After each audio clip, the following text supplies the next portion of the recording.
So I'm going to request Okay. all of us to mute our microphone.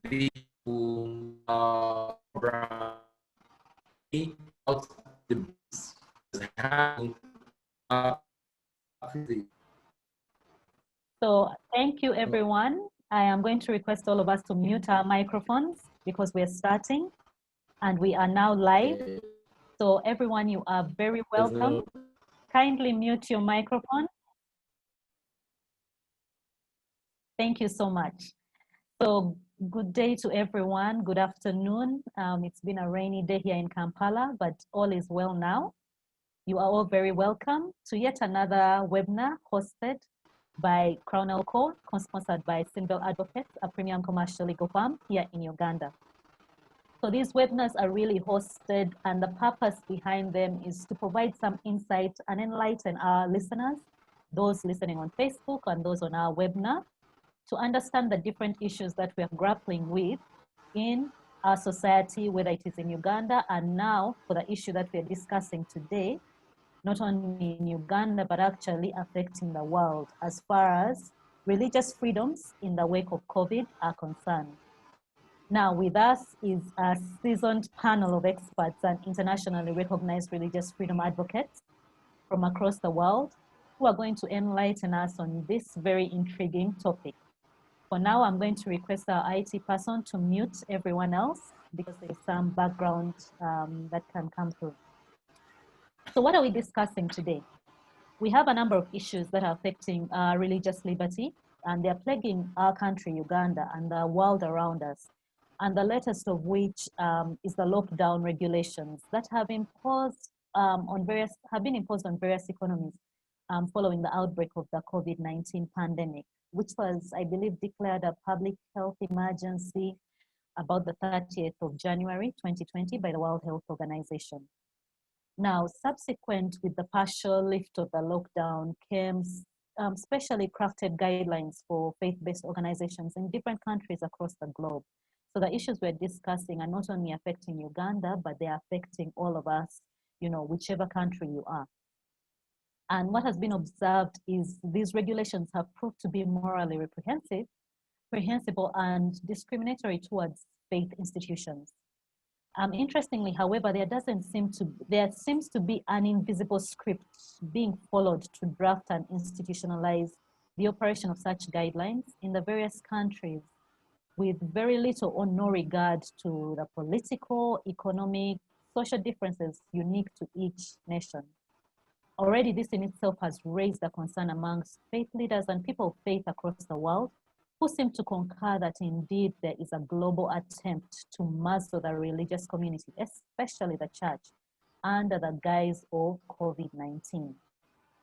So it's against this background that Crown Co, in partnership with our co-sponsors, Single Advocates, a commercial law firm based in Uganda, are organizing webinars like this centered around unmasking the hidden agenda behind the COVID-19 response and approach by governments and towards the religious community, and with specific reference to the church, as well as discussing the way forward for the faith community, having effectively diagonized the matter at hand. So what are some of the areas that we are going to try and discuss in today's forum? We're going to be looking at what is the status of religious rights and freedoms in our respective countries, especially in the wake of COVID-19.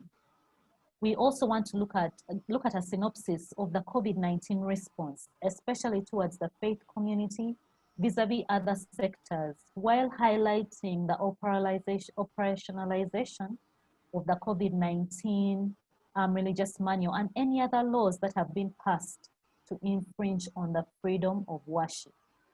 So we are going to be looking at the content of such regulations and what is the ulterior motive behind these regulations.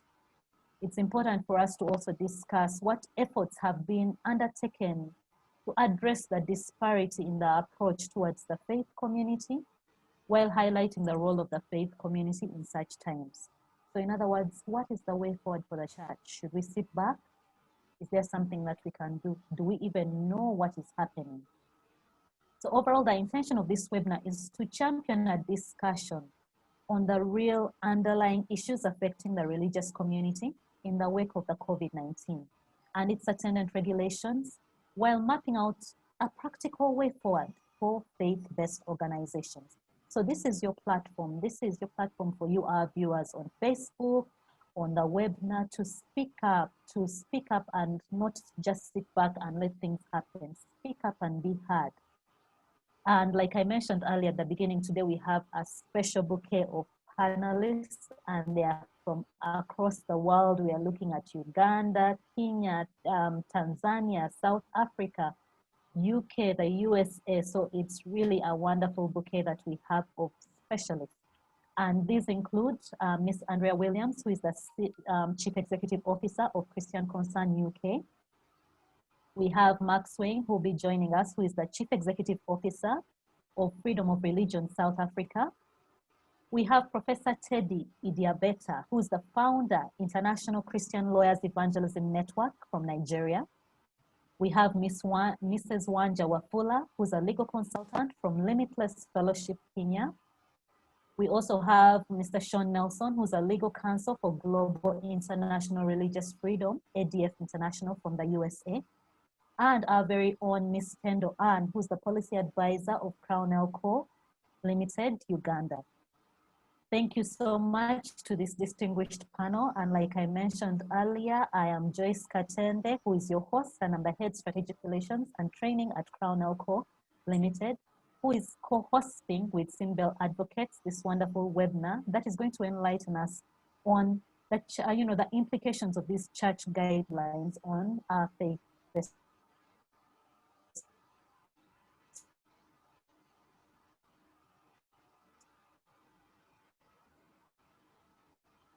community. So like I said, we have a wonderful panel and I don't want to waste a lot of time. So I'm going to go dig in right now and start with our first profile as I give a brief interest. Now our first panelist is Mrs. Wanja Wafula, who's a legal consultant for Limitless Family Association in Kenya. She is an advocate of the High Court of Kenya and currently serves as an independent legal advisor for the Limitless Family Association.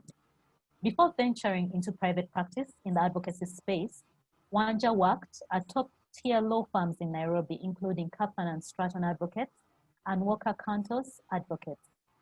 Wanja holds a Bachelor of Laws degree from the University of Nairobi and is an affiliate of the Association of Chartered Accountants, ACCA UK, from Strathmore Business School in Nairobi.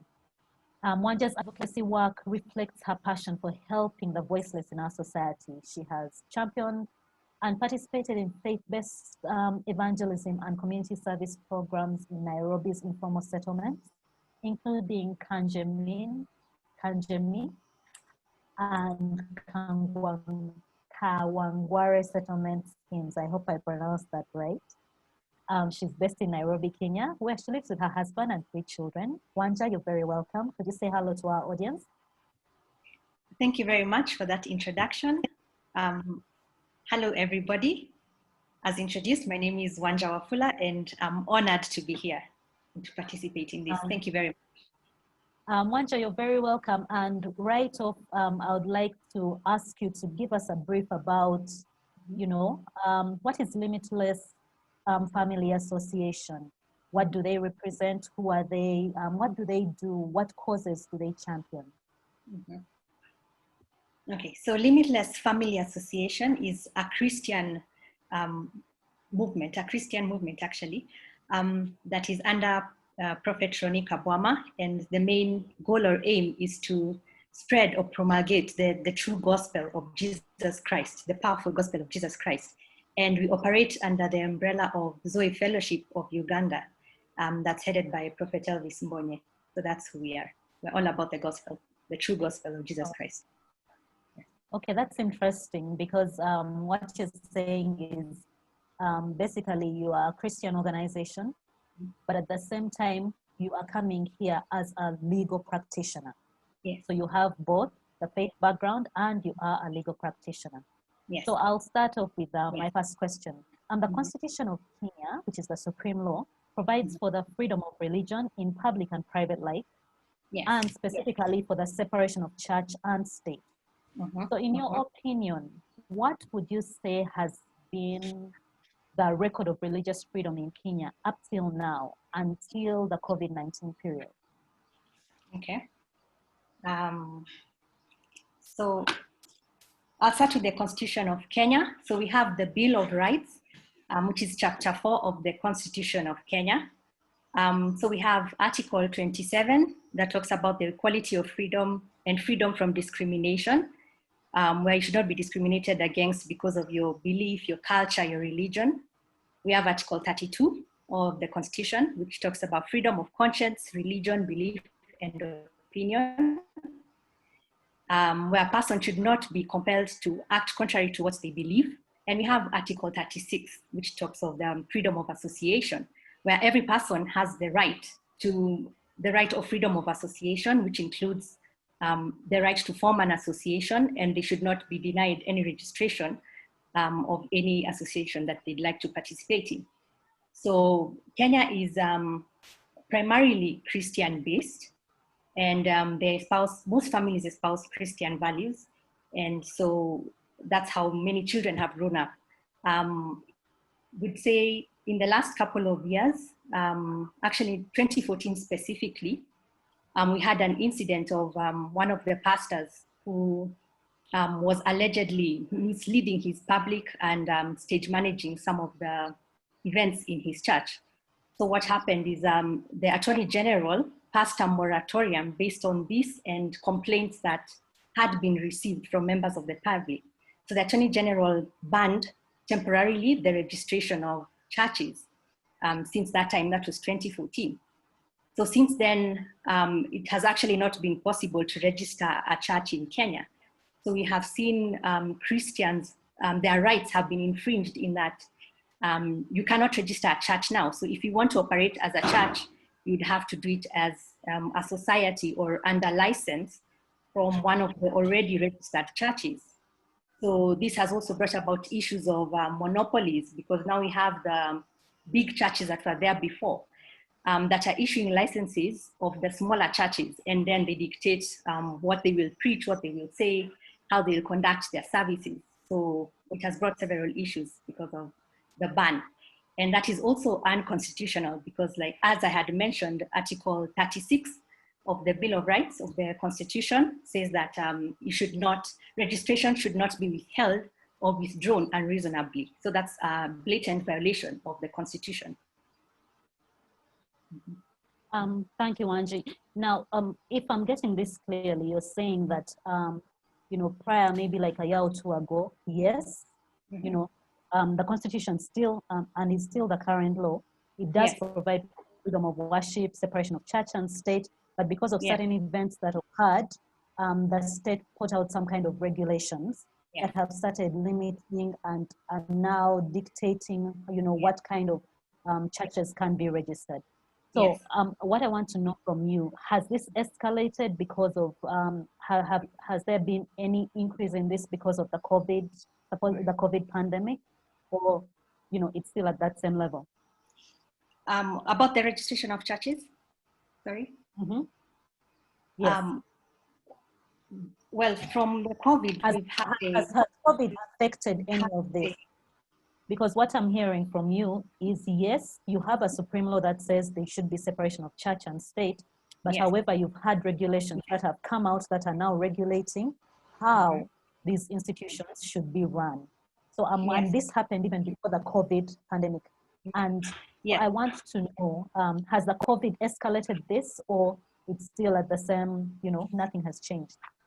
Yes, COVID has escalated this because since we reported our first case in March of this year, 2020, and since then there was the Interfaith Council that was promulgated to come up with regulations that will basically dictate how churches will operate.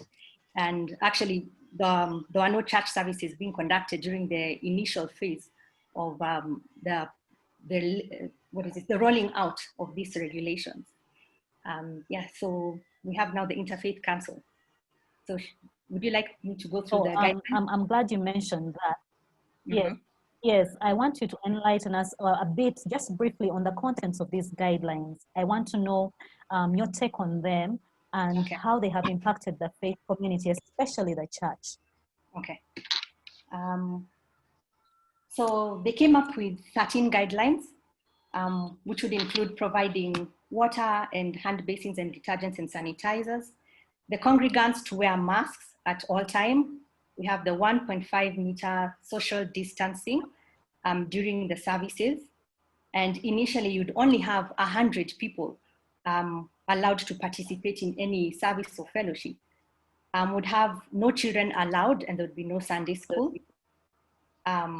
Would also have no physical contact. That would mean there would be no Holy Communion, no laying on of hands.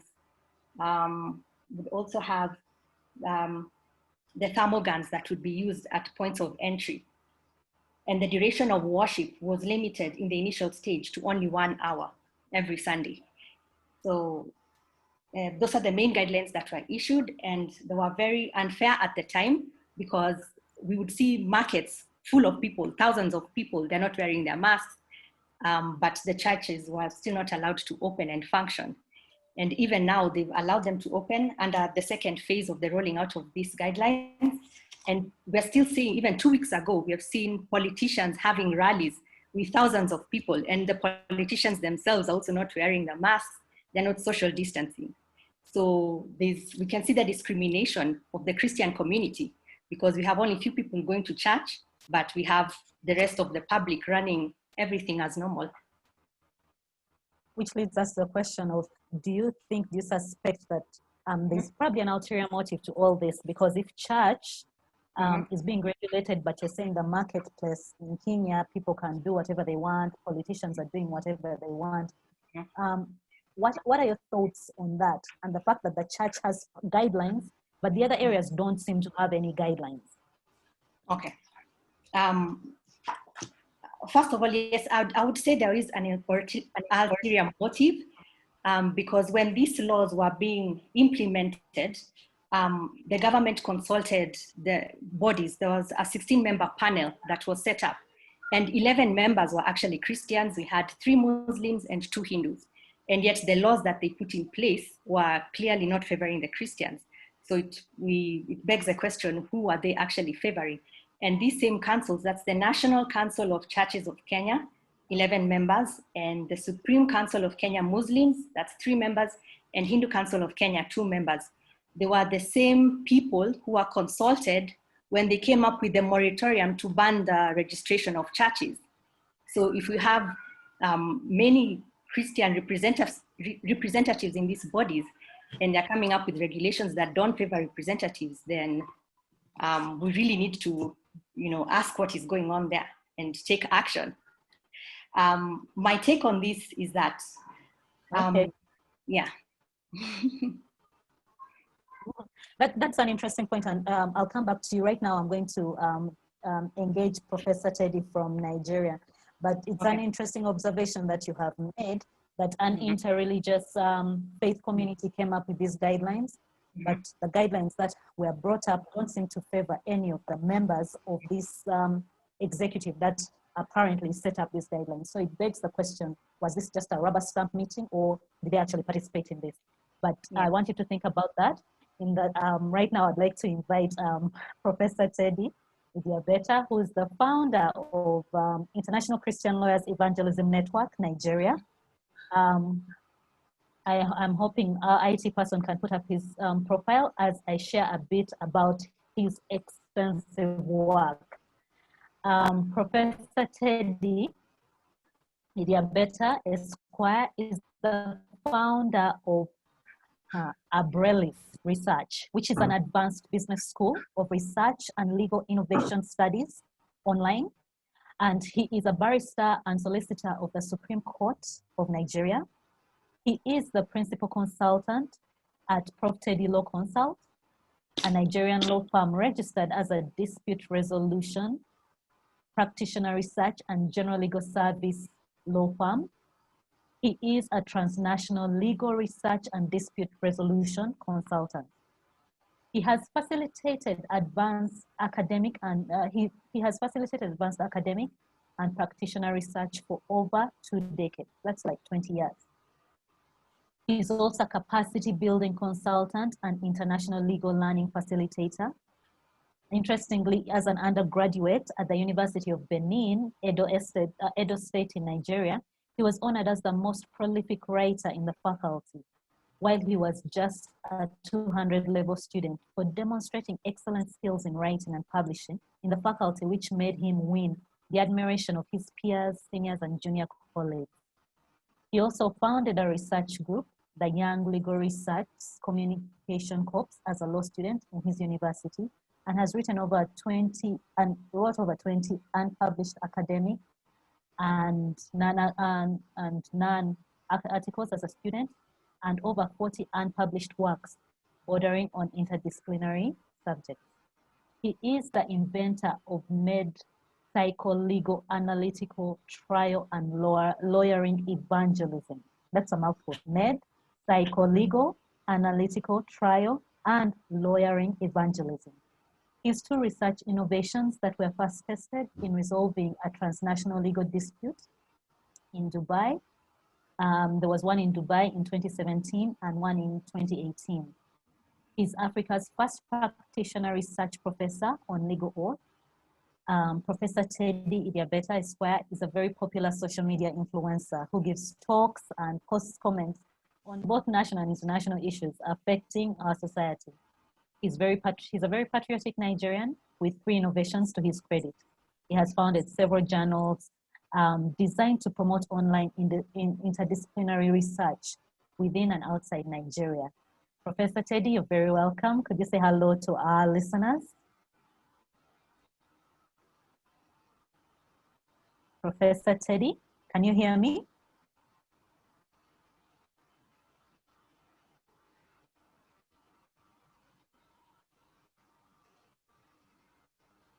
Oh, it's pleasure. Oh, analyst, how are you doing? Professor, Can you hear me? yes, Hello. we can. Yes, Hello. yes. Yes, we can hear you. Can you hear me? Hello. Yes, Professor, we can hear you. Hello?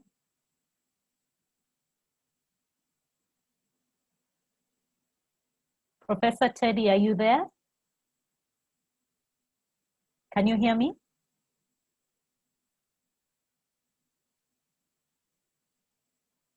Hello, Professor Teddy?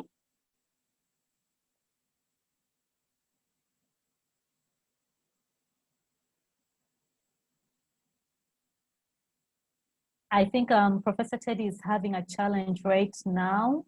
I don't know if you, can you hear me now?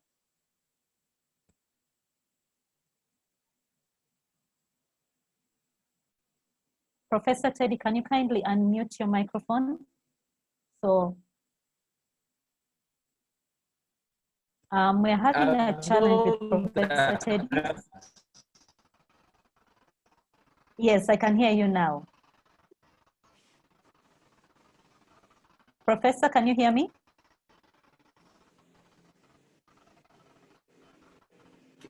Okay.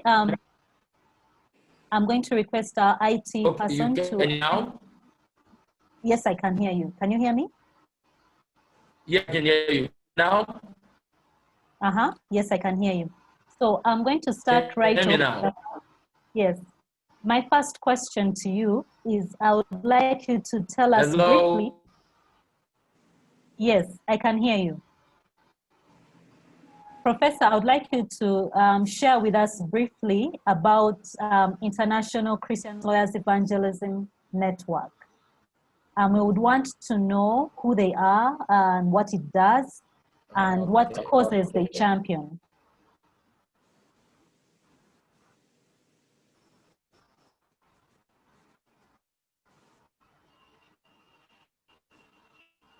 Professor, did you?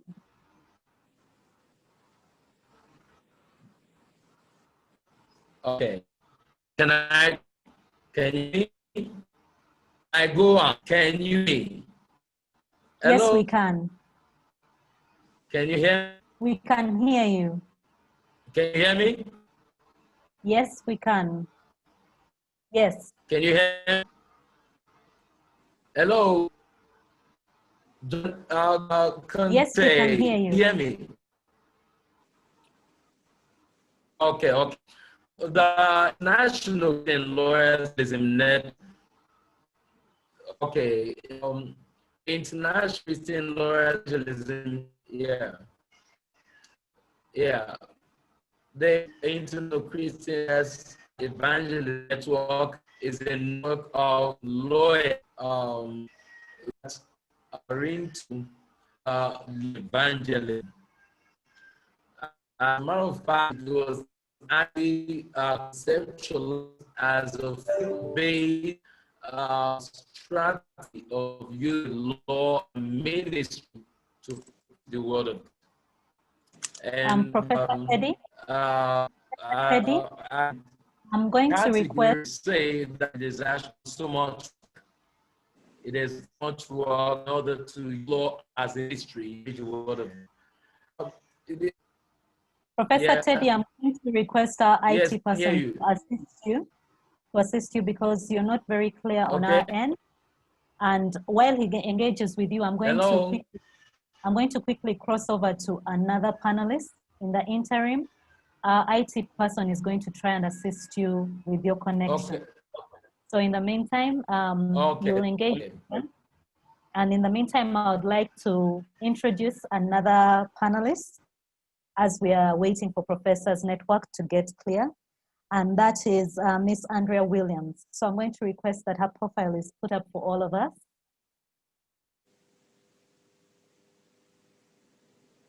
So our next speaker is going to be Andrea Williams, who is the Chief Executive Officer of Christian Concern, United Kingdom. Andrea is a barrister who has practiced at all levels of the British judicial system. After pioneering the student and policy work at the Lawyers Christian Fellowship, she went on to found Christian Concern, the Christian Legal Center, which have run some of the most high-profile Christian freedom cases and campaigns in Europe. She is a leading analyst, campaigner, and spokeswoman on issues of national importance in the moral life of the nation and a defender of Christian liberties in the parliamentary process, the justice system, and the media. Andrea, you're very welcome. It's great to be with you. I've been with you. You're very welcome. So straight off, Andrea, I'm going to ask you, can you tell us a bit about Christian Concern? What is it about? Who are they? What do they do? What causes do they champion? Yes, thank you very much for this opportunity. Who would have imagined that here in the United Kingdom, we would need an organisation like Christian Concern and the Christian Legal Centre? When I qualified as a barrister in 1988, I could never have imagined that in response to a health crisis, the government would close all churches down and would insist and actually potentially criminalise the church if they were then to open. I would never have imagined that the government would, or that we would be in a situation whereby men and women would lose their jobs simply for saying that marriage is between a man and a woman and not acceding to the redefinition of marriage to two men and two women. I would never have imagined that we would have doctors who would lose their jobs for saying that a biological man could never be a woman. Well, at the Christian Legal Centre, we have 1,000 case inquiries now every year where Christians in the United Kingdom, simply for living and speaking out their faith in Jesus Christ, find themselves in trouble at work or find themselves even in trouble with the criminal law. In these last days, we have had a pastor who has been accused of hate speech by an LGBT activist group. He has had his church threatened with burning down, and yet it is he who has been told to desist from any hateful language.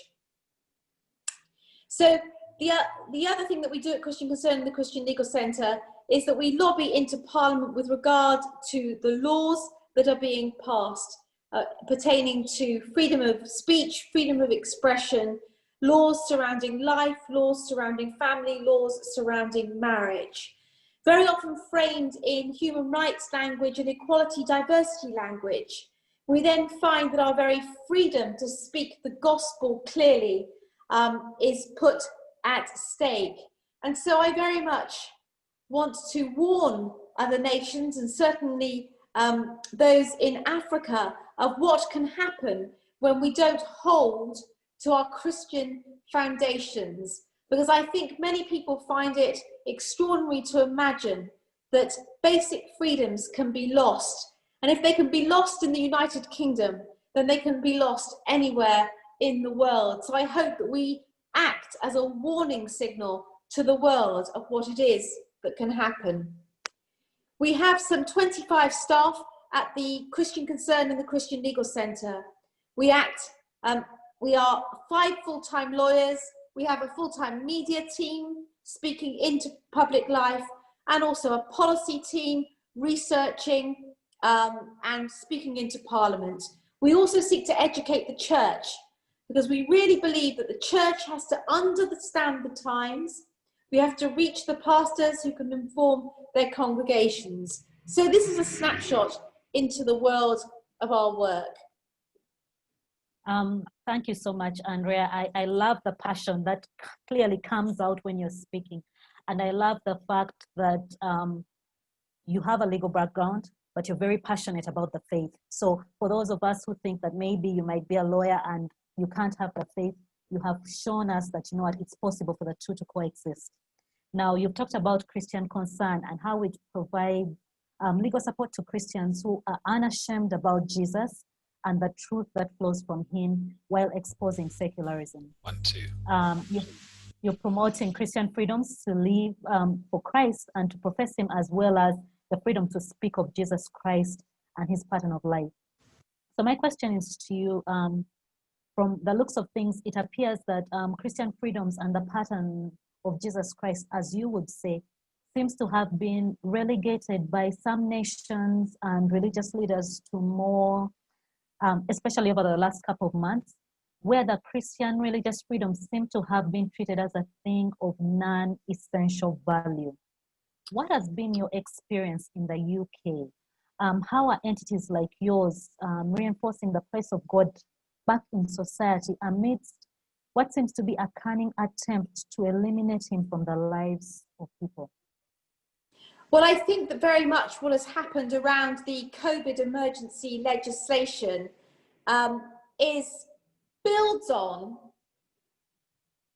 2 or 3 decades where our laws have moved very significantly away from their Christian basis in the United Kingdom. And that's framed around human rights legislation and equality and anti-discrimination laws. Now, the way in which those laws are framed sound excellent. And of course, we're passionate about human dignity. But what happens around human rights law is that it's not rooted in any notion of an absolute law, so God-given law. And that's where the Christian framework is very important. And so then what happens is there's a whole range of what it means to be human and how we live out our freedom as human beings in terms of identity. And so you get identity politics and even identity legislation. And when there's no common consensus about how we live and what it means to make a family and what it means to be free, then you get alternative viewpoints contending in the public space as equal and as valid. Yes, you were going to ask a question? No, I'm still listening to what you're saying, because from what you're saying is you're basically giving us a snapshot of what can happen, and probably, like for example, in the case of Uganda, right now the regulations are being drafted and all that, they've just come out. What you're giving us is a snapshot of the end result of the church keeping quiet, of people like you and I keeping quiet. The end result is what is happening in the UK. Is that what you're saying? Absolutely. And I think that we have to, and I think because the legislation sounds so kind and so rational, it's very important to understand the end game, to understand what happens. And this is where we at the Christian Legal Centre and at Christian Concern provide your window into the future, so that the very concepts of what it means to be male and female become fluid in law. And if a man can be a woman, and a woman can be a man, and you can, in law, even though they are biologically male and biologically female, for instance, and then you can get punished or lose your job for saying that a man cannot become a woman or a woman cannot become a man. That's the end game. That's the end of where we get to, because how the law views being transgender is equivalent. It's just equivalent to being, or it's actually more protected than being Christian, because Christian just becomes something you think, not something that you really are. And so if I get what you're ultimately saying is allowing the state to put up these kind of regulations. The net effect is the law of God, which we consider supreme, those of us of whatever faith that we have, the law of God that we consider supreme is being relegated and being put under the law of the state. That's absolutely right. And so we need to guard against that. Absolutely. And so, which leads me to the next question. Yes. Okay. Which leads me to the next question. So beyond churches being closed, what other aspects of life have been inadvertently affected? And what issues do you find yourself dealing with that have the ultimate connection to religious freedoms? You know, because this is just a start. Can I just check that I'm coming through loud and clear? Now you're clear. Yes.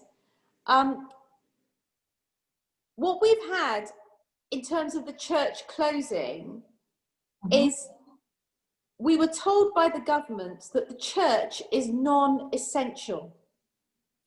And so for the first time in the history of the United Kingdom, the churches were closed down. Well, in fact, it happened only once in 1201 by the demand of the Pope at the time.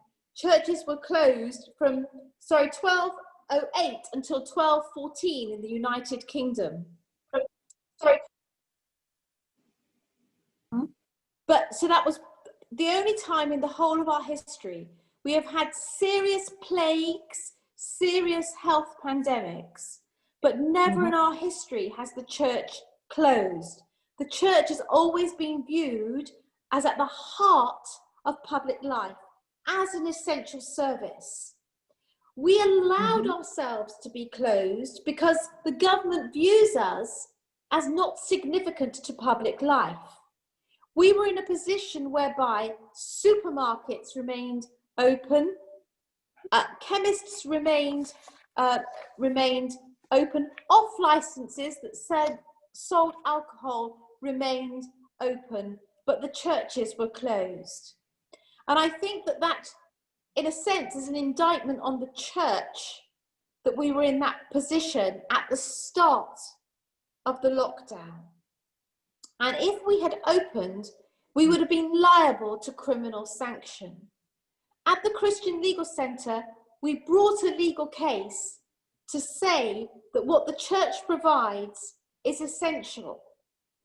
And what we need to do as the church is work out ways in which we are in the public space and providing the public services, whether it's in education or health or community support.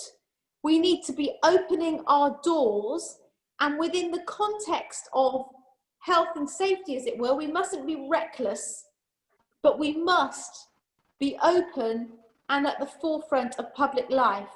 And so at the Christian Legal Centre and at Christian Concern, we have been vocal and visible in the public space, advising churches to stay open safely where they can, and be at the heart of providing daily public services. Thank you so much. That's wonderful news to hear. You've ended on an interesting point, because you said what happened in England is the churches were closed. However, supermarkets were left open. Places that sell alcohol were left open. And just before you presented, we had Mrs. Wanja from Kenya telling us the churches were closed by the regulations, but the markets were left open, which leads us to start thinking, you know, is this some kind of syndicate? Is there something behind this? Why are the regulations all so similar and pointing to closing churches, but at the same time leaving everything open? Because if the ultimate objective is COVID, isn't COVID prevalent in all these other places? So, and I'm glad to hear that you said Christian Concern has petitioned court for the churches to be open. And later on in today's discussion, I would like to hear more about that case and what is happening, what is the outcome, how far are you with that? But I'll give you an opportunity to think about that. But in the interim, I would like to invite South Africa. And this is Michael Swain. I hope I'm pronouncing it well. If not, I apologize profusely. And I'm going to request IT person to put up his profile. So Michael Swain is the Executive Director of Freedom of Religion, South Africa. He is a Christian minister with a legal background, having graduated with a degree of law from the University of Bristol in London, where he was raised. He is currently the Executive Director of Freedom of Religion, South Africa, for SAF, an organization that exists to protect and promote, both in court and the legislature, basic constitutional rights of freedom of religion and conscience for future generations, and to inform, lobby, and mobilize religious and political leaders and the general public to ensure that these rights are affirmed. He also has vast experience in marketing and communications, having served as the Chief Communications Officer for Lewis Group International, a family-owned company with a strong Christian ethos, as well as having co-founded Dreamsmiths Marketing, which today is the leading South African conference and events management company.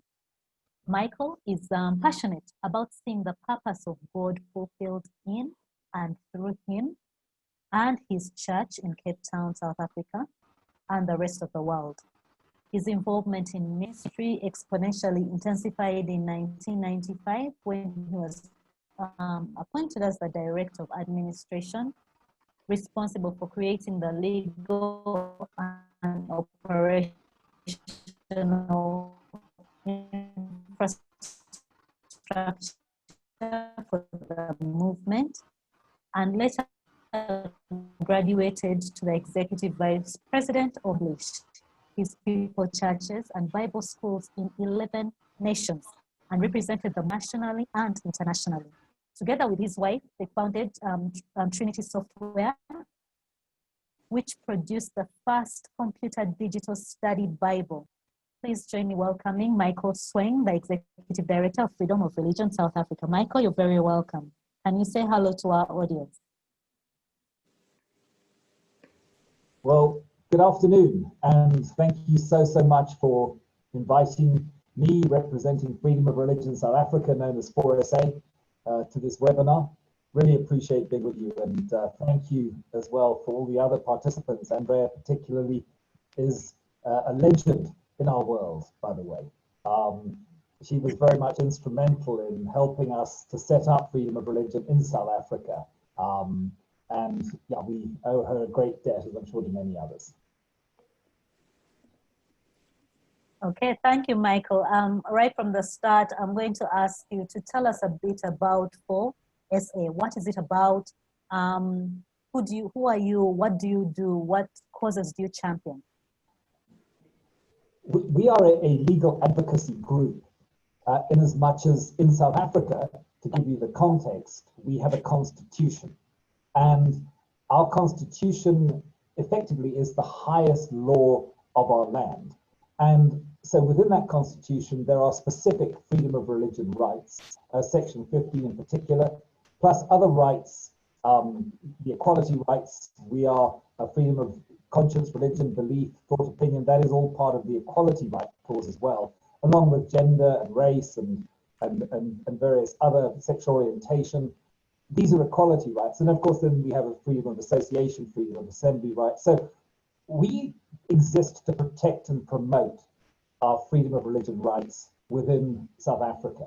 And we do so by appearing before government commissions, for example, when they produce reports, which has happened to us, where they wanted to at one stage regulate religion. They probably still do want to regulate religion.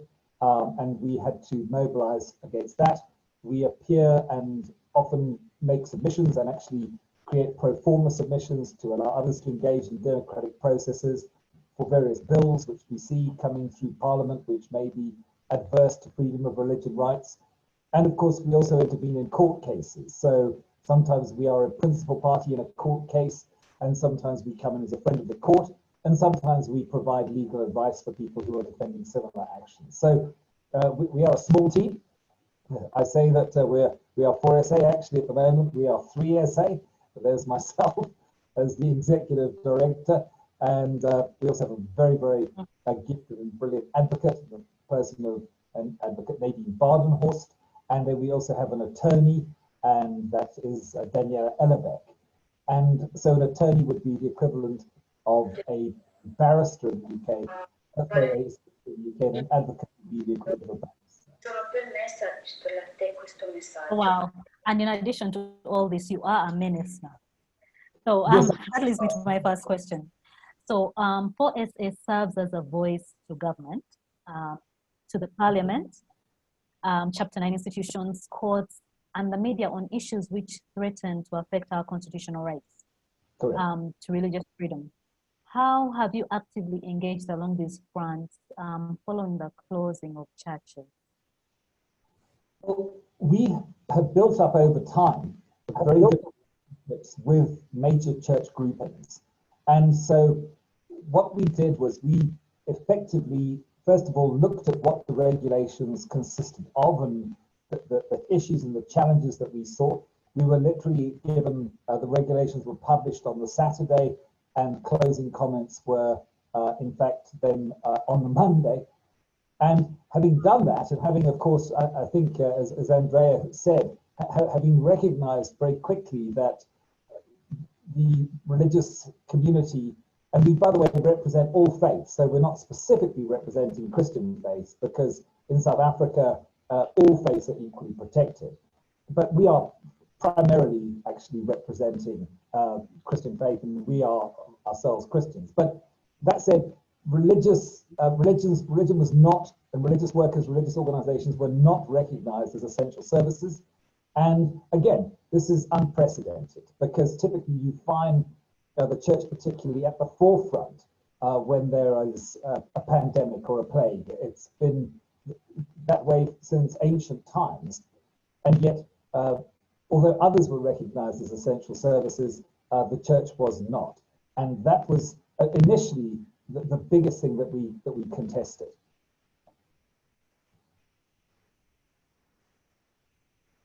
Okay, thank you so much. So what was the, can you give us an update of what has happened? Are you still in court? Is there any change, or are churches still closed? What is happening right now? So we lobbied very hard with a consortium. We basically gathered a group of approximately representing 18 million people from the faith community. So we find in South Africa that it is, in that sense, a numbers game. If there are enough people who you represent, government pretty much has to pay attention to you. And we wrote propositions to many different structures of government. Here we have the Cooperative Governance and Traditional Affairs Ministry, and that minister actually is effectively running the country under our state of national disaster, which has been declared. And then there is a nerve center. We have obviously the president himself, that there is a command council for Corona, a national Corona command center. And so we were lobbying even the Speaker of Parliament. We were engaging with other individual MPs to bring questions in Parliament. So we lobbied very strongly. And fortunately, not just us, there are other major organizations in South Africa, the South African Council of Churches, which has historically played a major role in the democratic process or the struggle for democracy in South Africa. And we ultimately succeeded, actually back in April, to have the churches recognized as religious and as essential services. And also at that stage, we were allowed to open, subject to very strict conditions, to a maximum of 50 people per church premises. That was initially a good thing, but then it turned out to be problematic because in South Africa, we had what was called a very hard lockdown, and we were pretty much under house arrest for about 5 weeks or so. And when society began to open up, what became apparent was that governments were applying a different standard. They weren't applying an equal standard. In South Africa, under our constitution, you can only limit constitutional rights to the extent that they are reasonable, they are equitable, they are obviously justifiable, and that they are the least restrictive means of actually achieving the objective or the reason for limiting them. And so when other sectors of society opened up, they did so because essentially the major threat of the coronavirus, which obviously was unknown at the beginning, had clearly begun to pass. And even the temporary hospitals and the type of emergency restrictions that they had set up were starting to be dismantled. And then other areas of society were allowed to open up significantly. So all the shopping centers were opened up. Taxis were allowed to operate at 100% of capacity. Airplanes began to fly 100% of capacity. We then had trains 70% of capacity. Car parks were full. Restaurants were full.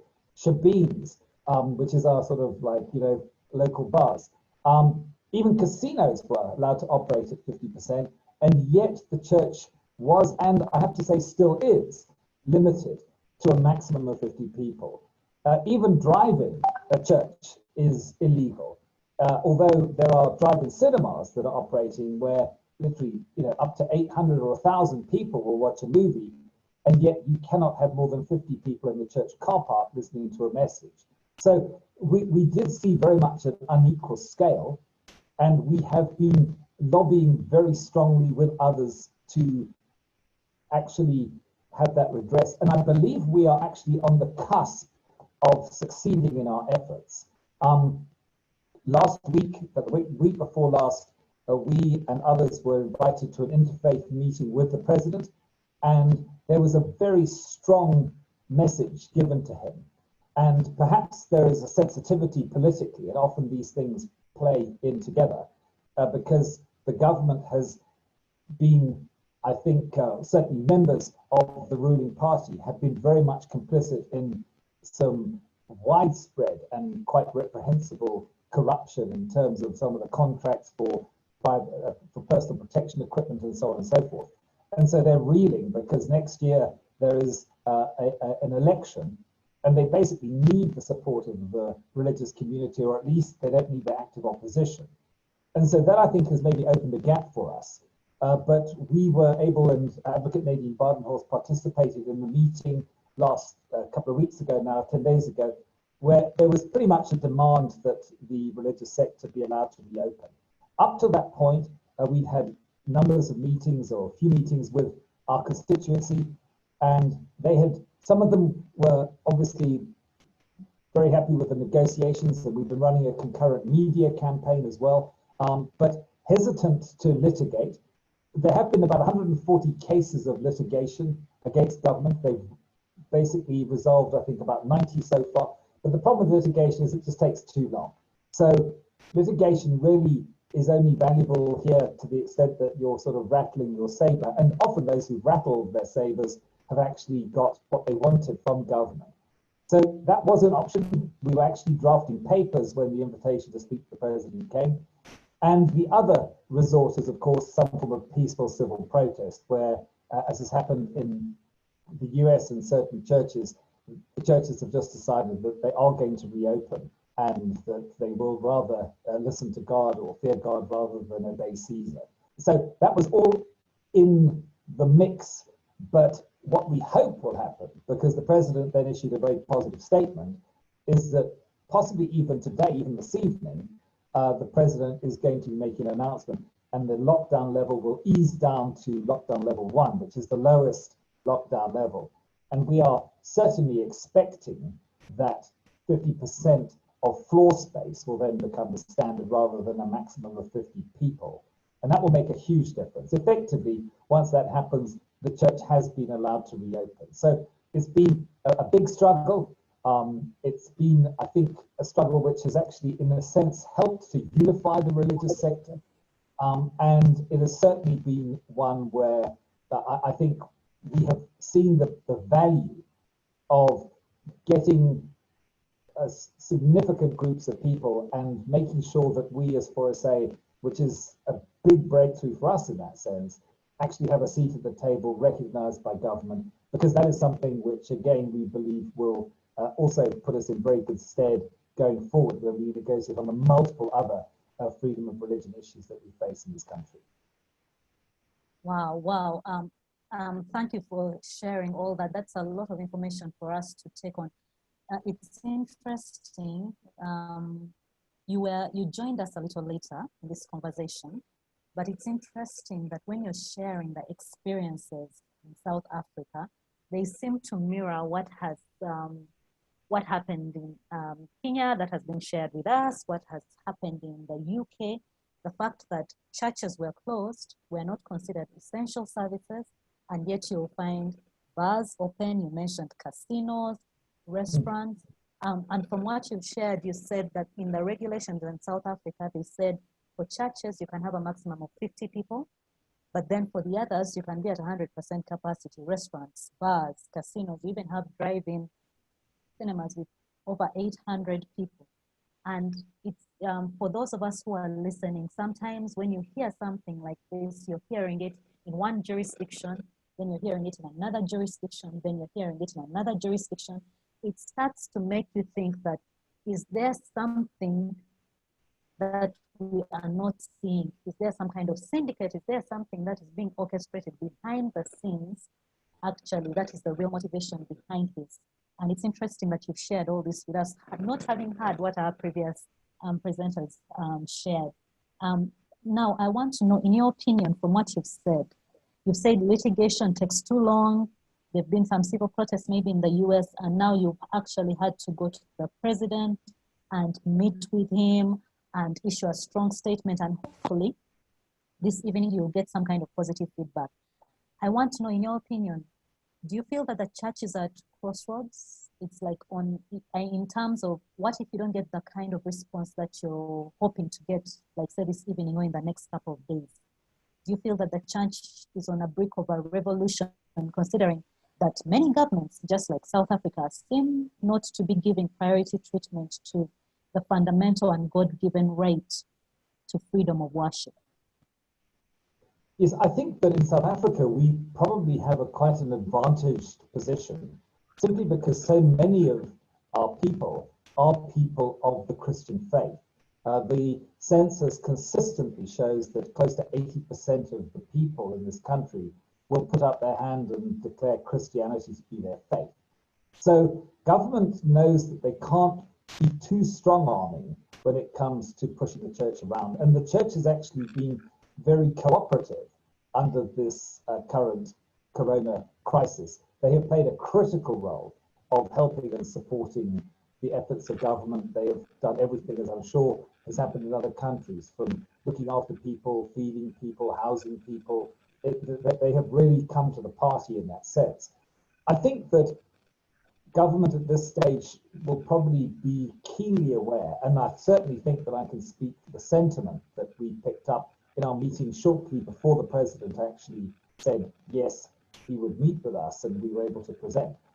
People were starting to get very unhappy, and for in this country, for the church to actually move against government is a massive thing, even for people to talk about that. And even for people to talk about recommending, for example, to their people that they do not vote for the government in the forthcoming elections, which was also something which was being mentioned. That is a pretty serious message for government. So there is no particular reason why we believe we won't get what we ask for. We think that we will. We certainly should. And I think if we don't, then very quickly it's going to ratchet up to the next level. I think we will then certainly bring litigation, because if nothing else, it profiles the issue and it sends out a strong message. And I think that you will probably see some pretty widespread civil disobedience. And we're talking churches and church movements with millions of people potentially just saying, look, we're just going to reopen anyway. Now, obviously, you must, and everybody appreciates that this is a health crisis. This disease is a killer, and hygiene, social distancing, all the protocols are, I think, valid and reasonable within reason. For example, we do have some crazy things like you're not supposed to sing without, only one person's allowed to not wear a mask when they're singing, for example. I mean, there have been some very arbitrary and capricious regulations. But I think in this country at this stage, if government was to come back tonight, or the president says tonight, look, he's considered it, but no, I think very quickly you're going to see it escalating quite sharply. Thank you so much. Thank you so much. I'm glad you mentioned that. Yes, we are dealing with a disease that's contagious and all that. Of course, the question to everyone, and which is, I think, the string that has been coming across all through is COVID more contagious in the church? And outside the church, it doesn't seem to be that contagious because the marketplaces don't seem to have the regulations. The supermarkets don't seem to have the same regulations. But somehow, you know, because when you present different standards for the church and then for everything else, it's something else, then it gives the impression that somehow, you know, it's a selective virus, which isn't the case. It's the same people who go to church who go elsewhere, you know, to these different entities. So it's something I think for us to think about.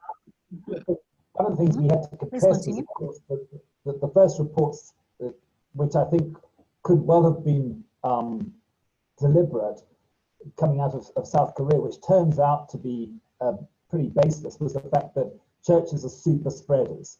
You know, we had a situation here in Bloemfontein where there was a conference and people had come in from the States and people with the COVID-19 infection, and people were infected as a consequence. But again, it was unsubstantiated, it was unproven, it was certainly far less than anybody was being told. But somehow, of course, if you label the church as a super spreader, that then means you can kind of justify the clampdown.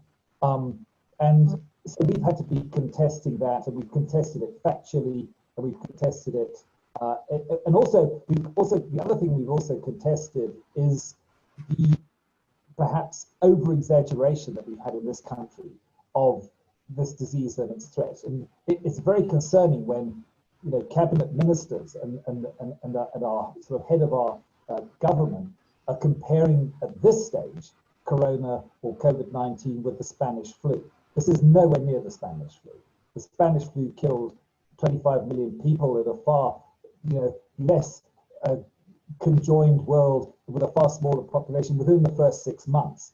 And globally in the first 6 months, I think COVID-19 killed just over 500,000. Now, it's not to say that's not serious, because every death is obviously tragic for people, for the families and so on. But to try and compare it to the Spanish flu, when the data globally is clearly contrary to that from government, was very concerning. And so again, where we found that there have been inaccuracies of reporting, we have obviously had to contest that as well. Okay. Thank you so much, Michael, for sharing that. I'll still come back to you. I have a couple more questions for you, but we have another panelist on, and I would like our IT person to share the profile of Ms. Ann Tendo with us.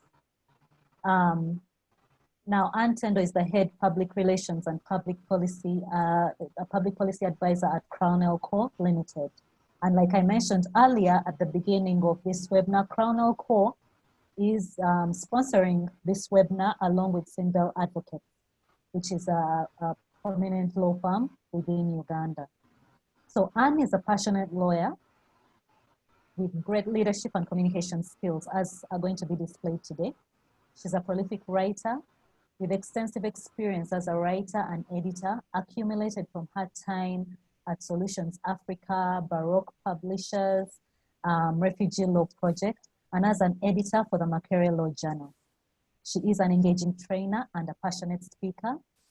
And she's also a fellow champion of the All African Human Rights All Africa Human Rights International Humanitarian Law Moot Court Competition, where she emerged as winner in 2015 while she was at law school. She also represented Uganda in the 2017 White and Case Philip C. Jessup Moot Court competitions in Washington, D.C. Ms. Anne currently serves as the head public relations as well as policy advisor for Crownell Corp Limited. She's the company secretary for Bambino Life Foundation, a not-for-profit organization based in Kampala, Uganda, that seeks to promote girl-child education and empowerment, creates awareness for children with disabilities.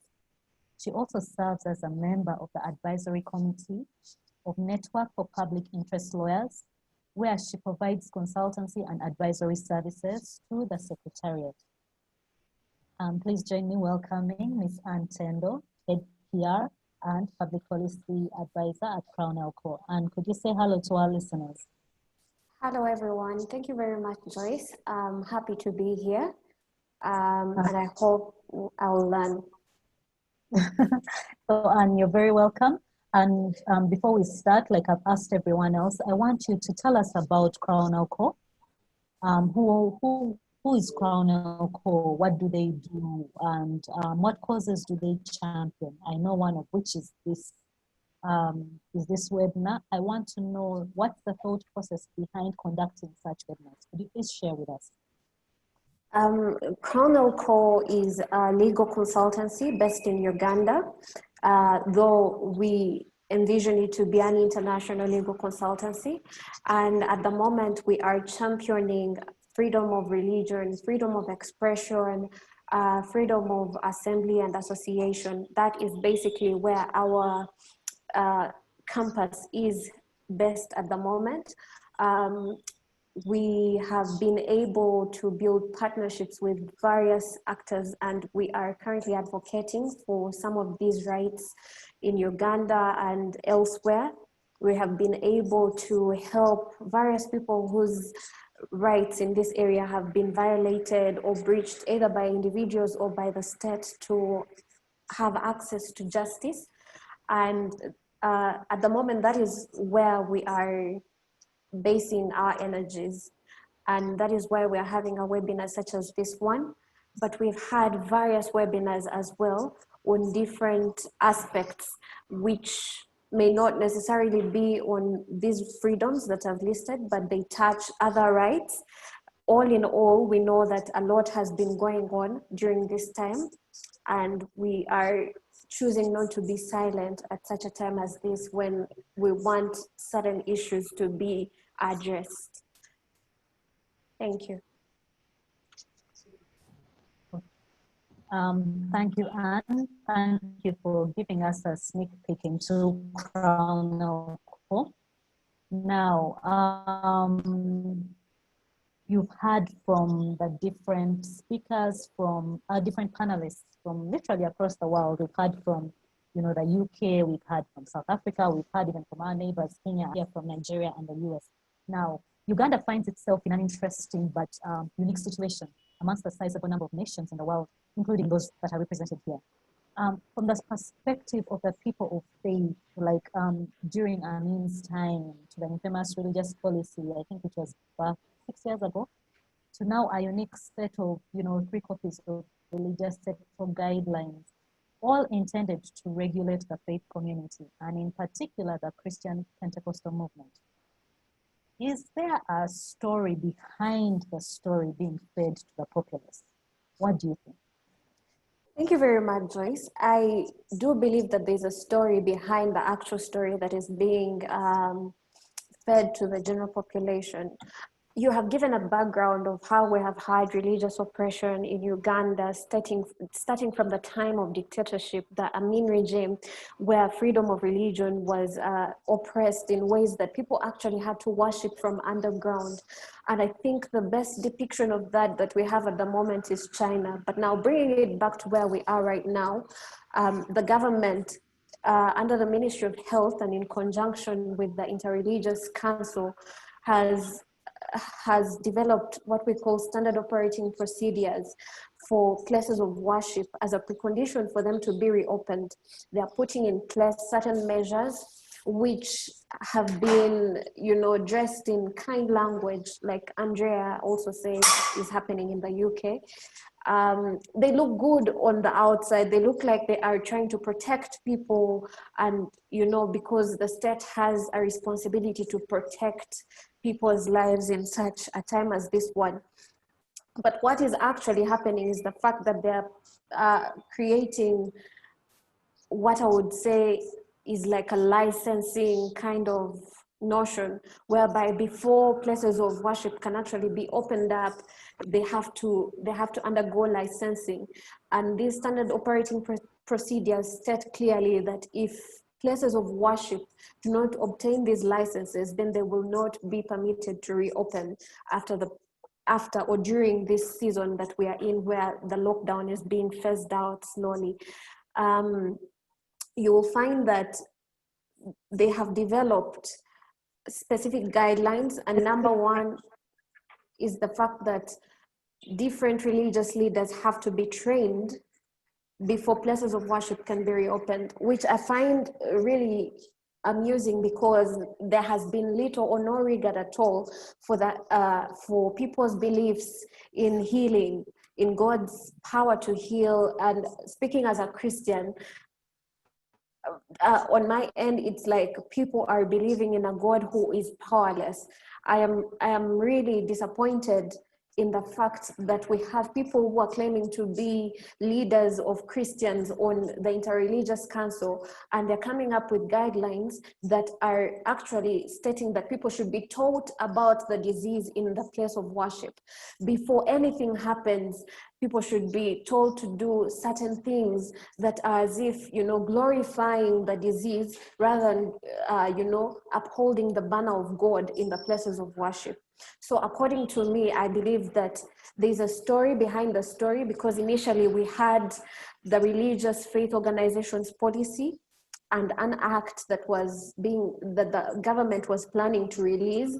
There was a lot of politics that was happening behind the enactment of this act by the Ministry of Ethics and Integrity in Uganda, to the extent that in order to appeal to the population, they had to use means such as mudslinging certain renowned figures, religious figures, and faith leaders, and they used mainstream media to sell the story. And then at the end of the day, when there was public outcry from pastors and other religious leaders across the nation for this issue to be addressed, it was the policy and the act was shelved. And so people thought that people thought that it had been put on hold and consultations were going to be done.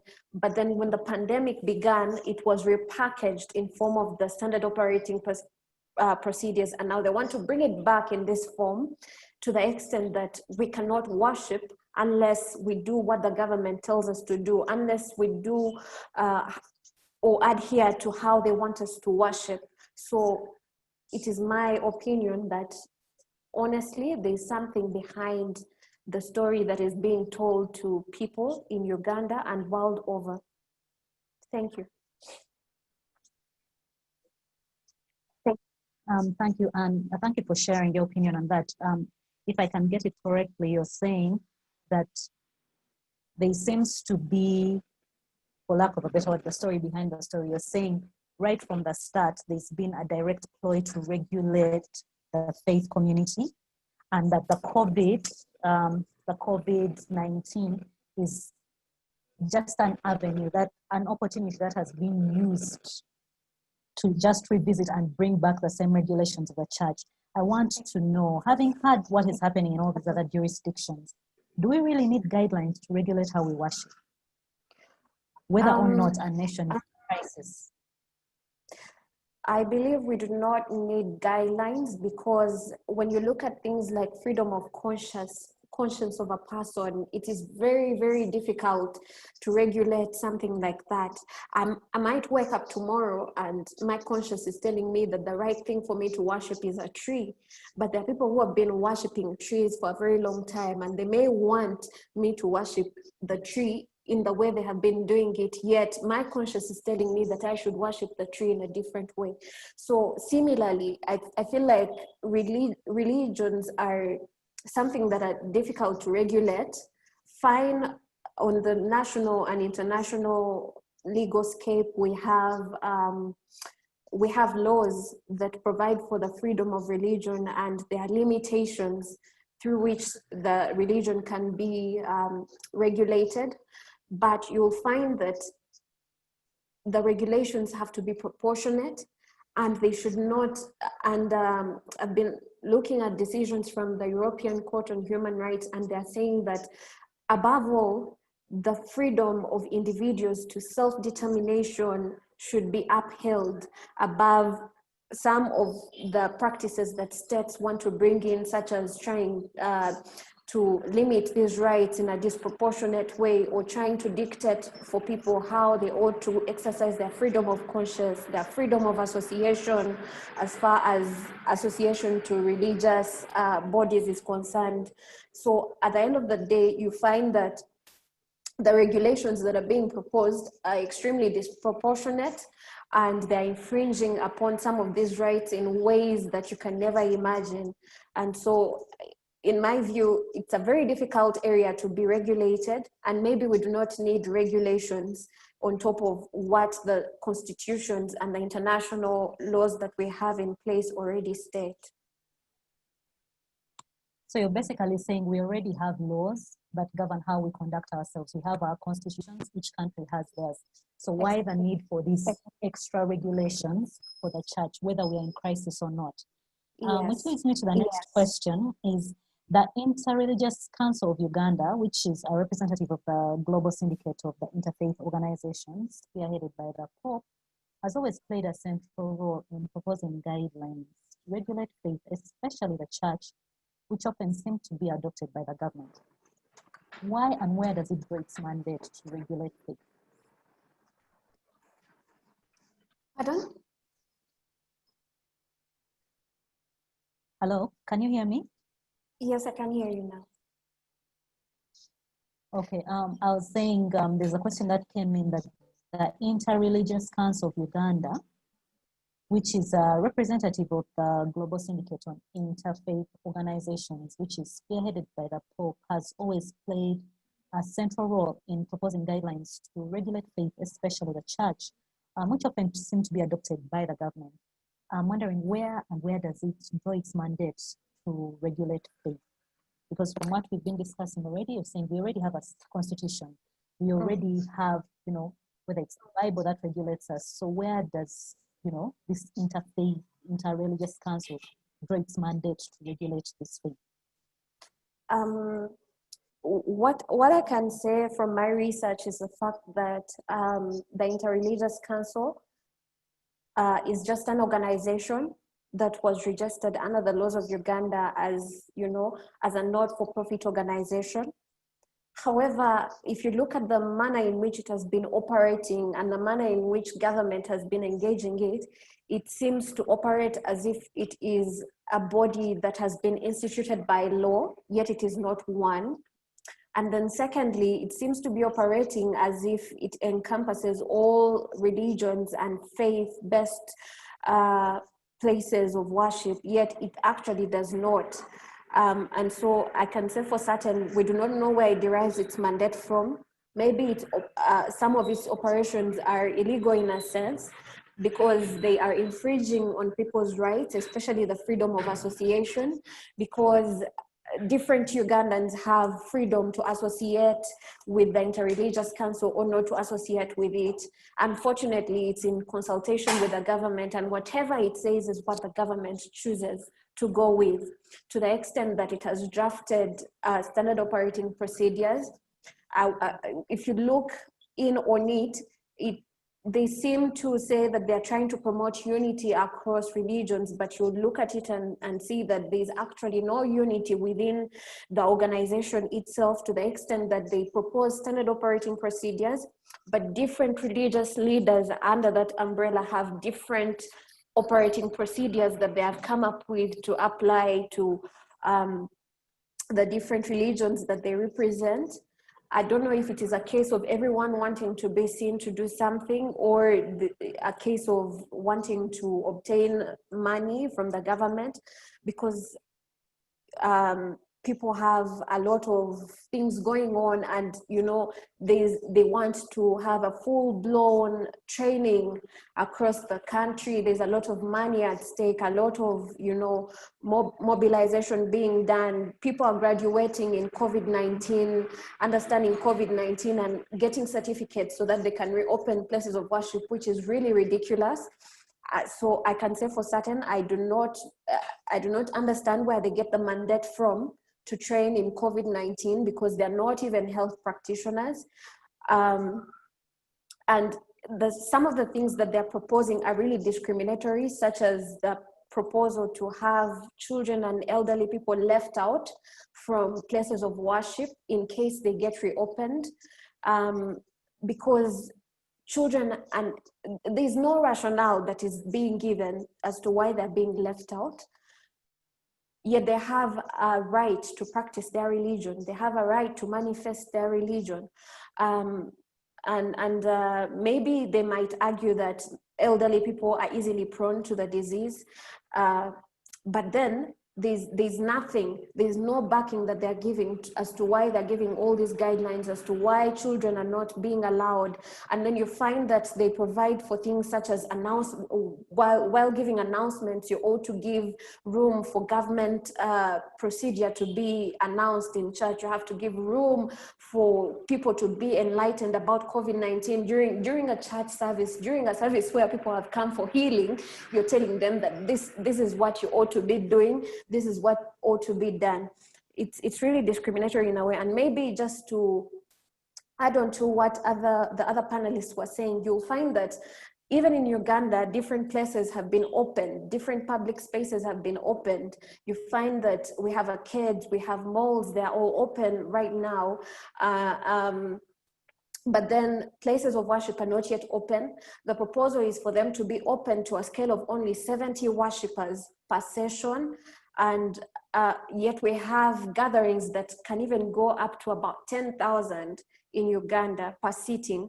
They are more orderly, so to say, but then we have markets that are really crowded. We have trading centers that are really crowded. And then the stringent measures that are being imposed, such as in order for a place to worship to be open, you have to have an ambulance, you have to have attendants, you have to have medical practitioners in place. Yet some of these are not the measures that have been put in place for the malls and the arcades to be opened. I know for one that there's no mall in Uganda that has been told to have an ambulance in place. There's no mall that has been told that they have to have doctors waiting in place in case anything happens, in case anyone faints or anyone sneezes, which I find to be uneven in a way.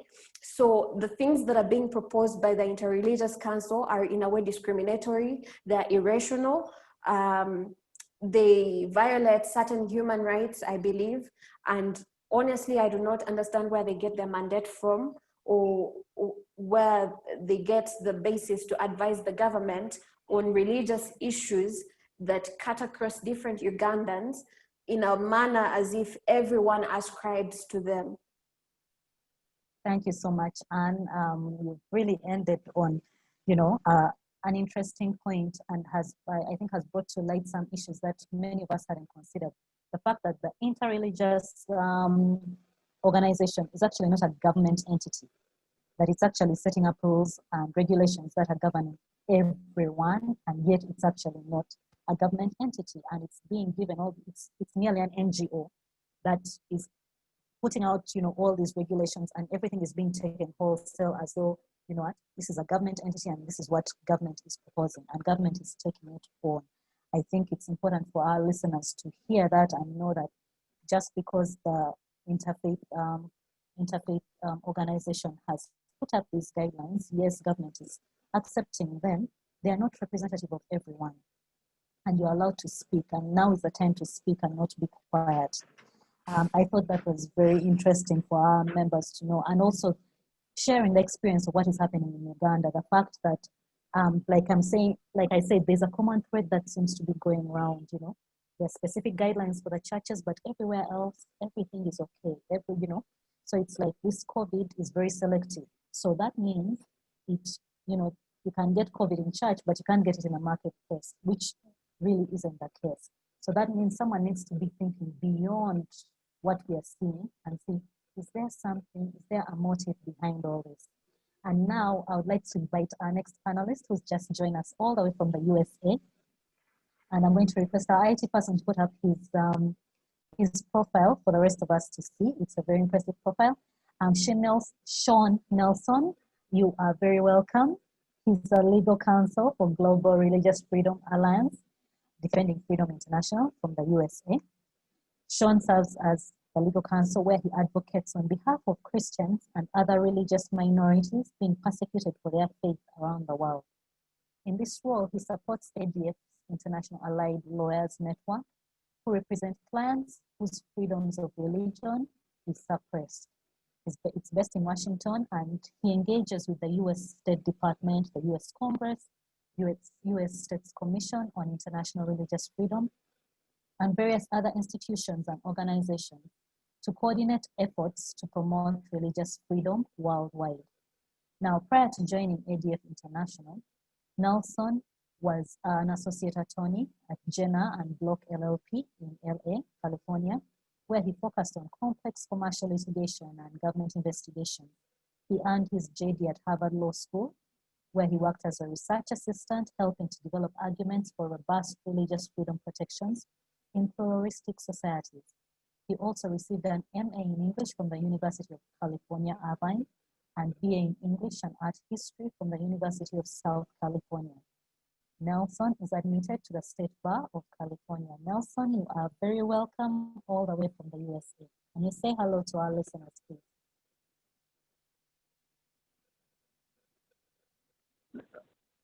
Just 1 second. Okay. Hi, everyone. Hopefully you're able to hear me. I had to call in through the phone, which is more reliable on my end. Good afternoon to all of you. Good morning for myself. It's great to be with all of you. And I want to thank Crackdown and all that you've been doing in Uganda and in Africa. It's been wonderful working with you the past few months, and for inviting me to speak on this panel. So ADF International, we're the international kind of sister organization to Alliance Defending Freedom, which is an organization that's been around in the US for about 25 years now. ADF International has been around for 10 years, and we're a faith-based legal organization that works to protect fundamental freedoms for everybody, including the fundamental freedom, the right to religious freedom, the right to fight, and the right to protections for family and marriage. And so that's really our core mission. And so the topic of today's talk about whether COVID restrictions have been legitimate or whether they have been overbearing and overzealous when it comes to religious communities, and in particular when it comes to Christians, I think is a really important one, and one that we've been dealing with all across the board internationally and in the U.S. For the past 6-7 months, really since the crisis began. So I was asked just to briefly talk a little bit about the broader persecution of Christians around the globe, and I think that's an important context for this whole conversation is that, you know, it's not as if overzealous COVID restrictions just come out of nowhere, right? There have been many cases and unfortunately increasing cases of discrimination and persecution against Christians around the world in a lot of different areas, and those have been really concerning. In Europe, which is one of the places that we really focus on, it's where we're headquartered. We're headquartered in Vienna. We've been working really for the past 10 years to make sure that the state does not unduly interfere with the rights of religious organizations to live and preach and worship in public, and to speak in public about what their beliefs are and what they think is right or wrong. And that's been something that we are very proud of and continue to do, even as, you know, many secular organizations and international institutions have been pushing back against that kind of robust view of religious freedom. But at places like the United Nations, the European Union, Council of Europe, and European Court of Human Rights, we've been successful in a number of areas in making sure that actually that robust, broad notion of religious freedom, where you do have the right to go into your workplace and live out your faith, or you do have the right as a medical practitioner not to perform certain acts that are against your conscience, things like that. And in other parts of the world, including sub-Saharan Africa, but also the Middle East, throughout Asia, those are sort of the main areas. There are some real worrying instances of very, very serious persecution that we're talking about, not just restrictions on the ability to worship and out in public, but the ability to even share your faith with anybody. In the Middle East, there are a number of countries where it's illegal to proselytize, that you can't simply just talk to somebody and share the gospel with them in a way that they feel is you know, proselytization. That can be illegal in certain places. In many places, just gathering. You think of China in particular is one area. Just having a church, especially in rural areas, can be a very dangerous thing. And if you're not part of the sort of patriotic church organization, patriotic in quotes, a church organization that says, well, China, you know, the government is on par with God rather than beneath God, and that God's superior, then China may bulldoze your church, they may pull down your cross, and they may harass, arrest, and even torture you in some instances. And of course, many people are aware of the other situations facing the Uyghur Muslims in northwest China in the Xinjiang region, which is just an atrocious situation of 1 million Uyghur Muslims, but also including Uyghur Christians and other religious minority and ethnic groups who have been put into these so-called re-education camps, which are more like detention camps or concentration camps up there, and just taken completely out of society. And so that's you know, in some of the instances, some of the really most aggressive persecution that you'll see. In other regions, you'll see non-state actors, not just governments, but terrorist groups, mob violence that attack people specifically for their religious beliefs. And one of the groups that really got everybody's attention a couple of years ago was the Islamic State in Iraq and Syria, right, with ISIS.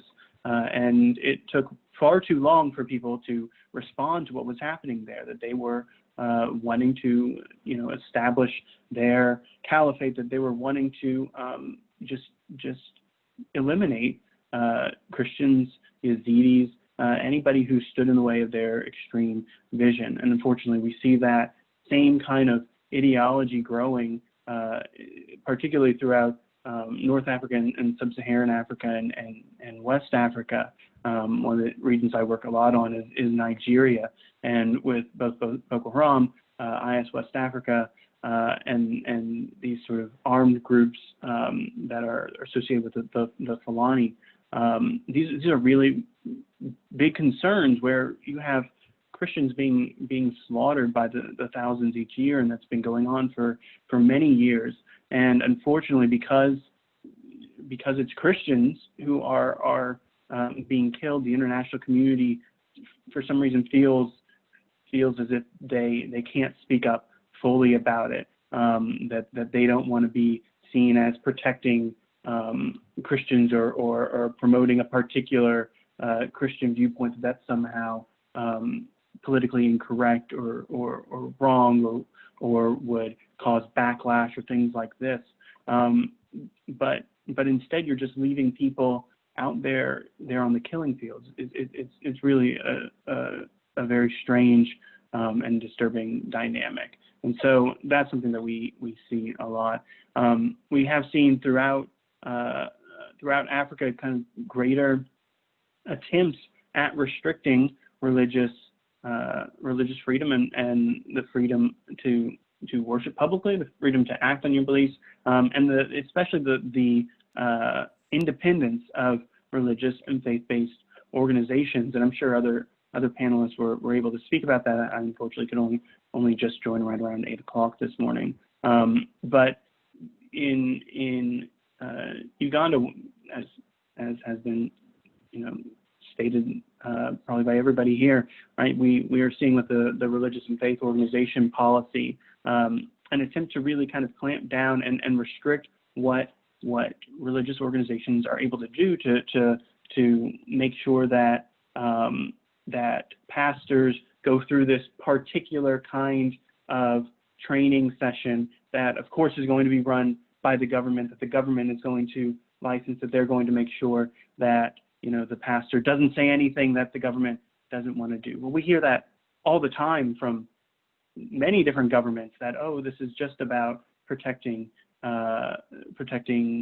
the citizens from extremism or fraud or things like that. But there are already laws against all of those things. There are already tools that exist that don't require churches to get some sort of permission just to be a church, right? That don't require a pastor or preacher to get permission from the government just to be a pastor or preacher, just to spread the gospel. So these are things that we're seeing, not just in Uganda, but we've seen in Mozambique, we've seen in Nigeria, we've seen in a number of other countries, and we've seen more broadly across the world. And then one last thing that we see is really a lot of speech restrictions. So you'll see blasphemy, apostasy laws in many places. Apostasy applies especially to converts. Usually it's applied to converts who are coming from a Muslim background, who will often want to become Christian, or they may convert to a different faith or to no faith at all. And in countries that outlaw this can be really a death sentence for many of them. If even just the accusation of being an apostate can really be a thing that tears them apart, tears them from their community. It's not just the state, but even family dynamics where they'll be restricted from just normal actions.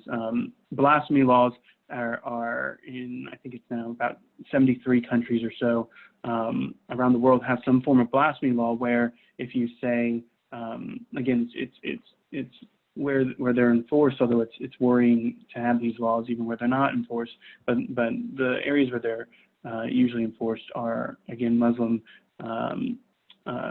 majority countries, and it's really used against the religious minority groups, also some other co-Muslim religionists, just to make sure that people don't step out of line, that they don't say things that the government doesn't want them to say, that they don't express their faith fully.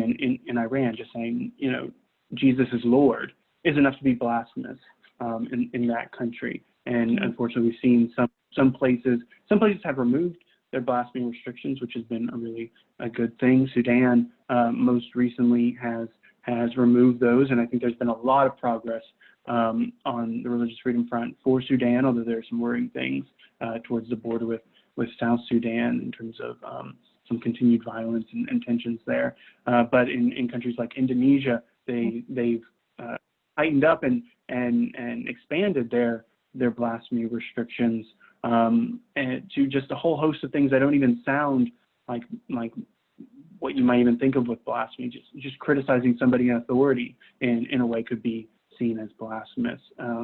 And additionally, I think a lot of us know pretty well about the really awful levels of these laws in Pakistan, where you had Asia Bibi, who spent 10 years in prison, many of those years with a death sentence over her head, for doing nothing more than having taken a drink of water from the wrong well of a neighbor, who used that to retaliate against her and claim that she committed blasphemy. And for that, hearsay was admitted into the court.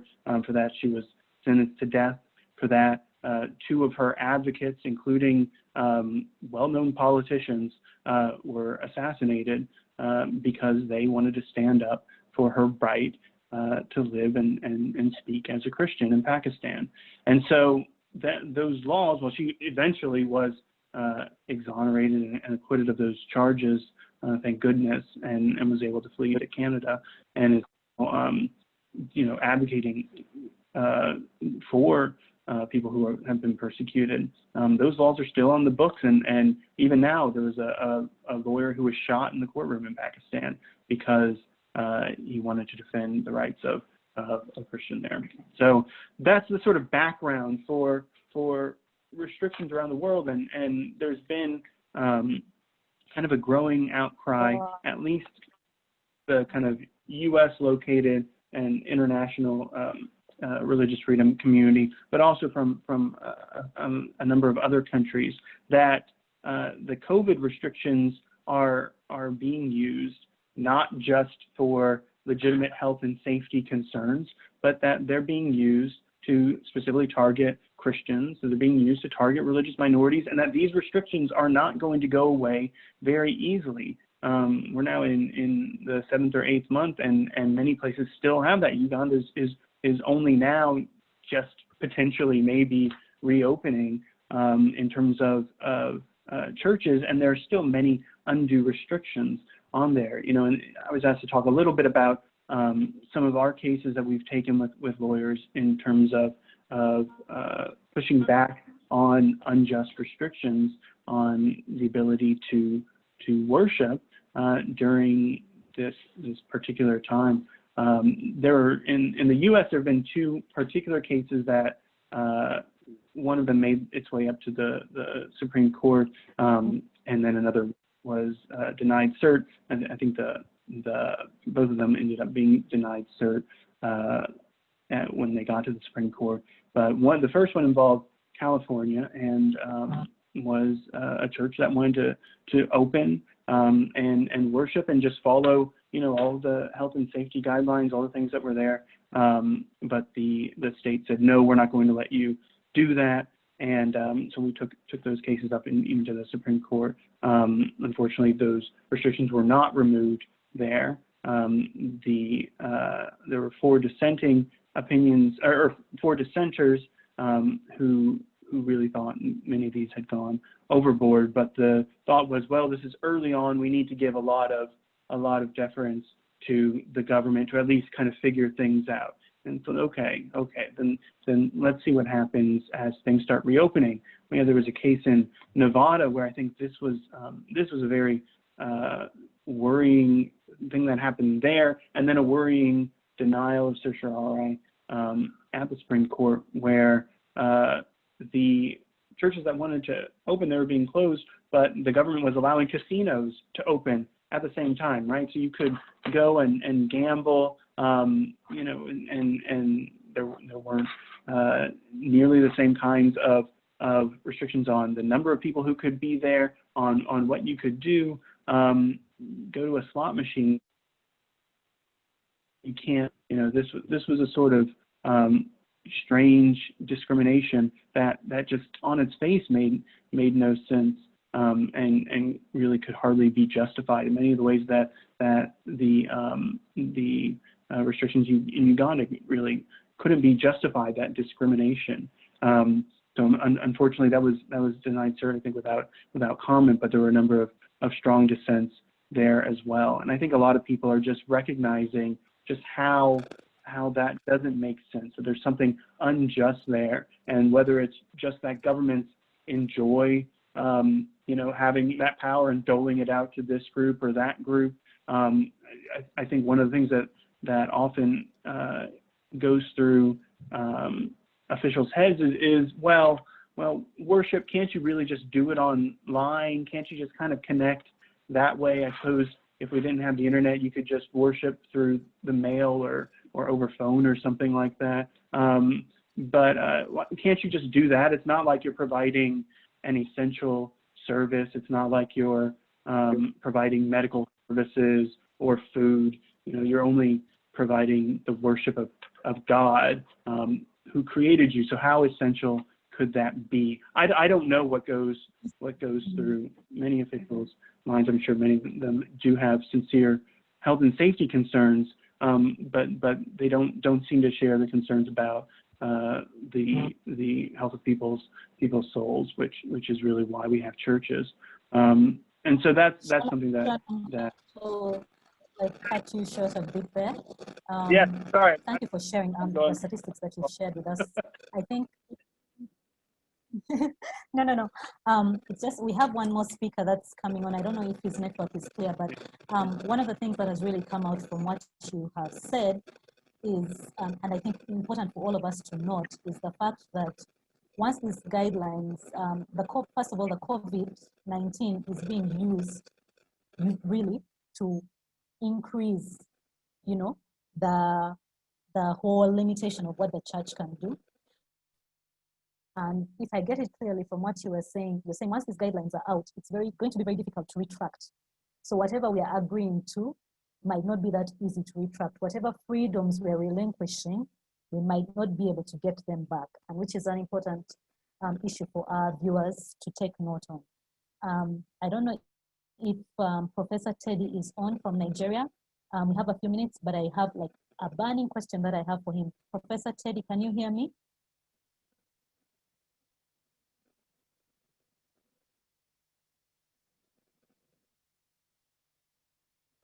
Professor Yes, Teddy? Yes, I can hear you. Okay, thank you. It's a pleasure. It's a pleasure. Can you hear me now? Yes, we can. Okay, we really wanted to hear from you. Okay, it's a wonderful opportunity to be with you. I want to say that you have done well. Can I proceed now? Hello?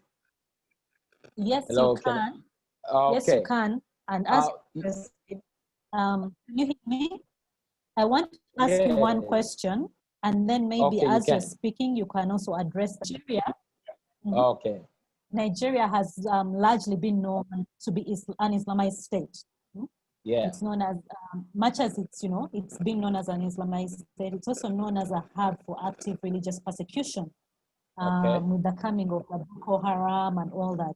Nevertheless, you are one of the voices that has attracted your government's attention due to your consistently being vocal, both through the mainstream media, in newsprint and social media regarding any attempt to pass any stringent laws against the faith community and especially the church, like the COVID-19 guidelines, the CMA NA Act 2020, amongst others. So even as you're sharing with us your presentation, can you tell us a bit about that and what we, the people of faith, ought to do? I am going to give you about 5 minutes to try and wrap as much as you can around that. And right now, the floor is yours. Thank you. Okay, it's a pleasure. I want to say that by the grace of God, I am the founder of the International Christian Lawyers Evangelism Network. The network is a network of Christians, across the country and even beyond. For the fact that you are a Christian, you have automatically become a member of the organization, but you must be a lawyer. So it's a standard for using the law as a ministry to preach the word of God. And over time, we have actually got to understand that a lot of people have actually used the law to advance the selfish cause of humanity, leading to all kinds of problems in our society, to the extent that people no longer respect or obey the law the way they should. So we, on our own part, we have actually decided to use this platform to get across to all lawyers who are Christians to use law as a tool of evangelism to preach the word of God. In addition, I'm the prayer secretary of the Christian Fellowship of Nigeria in my branch, Warri branch, where my jurisdiction is. So we've actually been doing so much. We've done so much in terms of cross-fertilizing ideas, in terms of getting the government to do what they are supposed to do for the benefit of not even just Christians, but for all. But, Jesus Christ represents love. So as lawyers, we are using it as a way to raise the public awareness, all around the country for the oppressed to know that Jesus Christ is actually working through us who are lawyers to advance the cause of God's kingdom. So that is the much I can say about it for now. Hello? Hello? Hello? Can Yes, you hear yes, me yes. now? Yes, I can hear you. I can hear you. Yes, Yes. yes. So you've told us a bit about your mandate and all. I wanted to hear from you.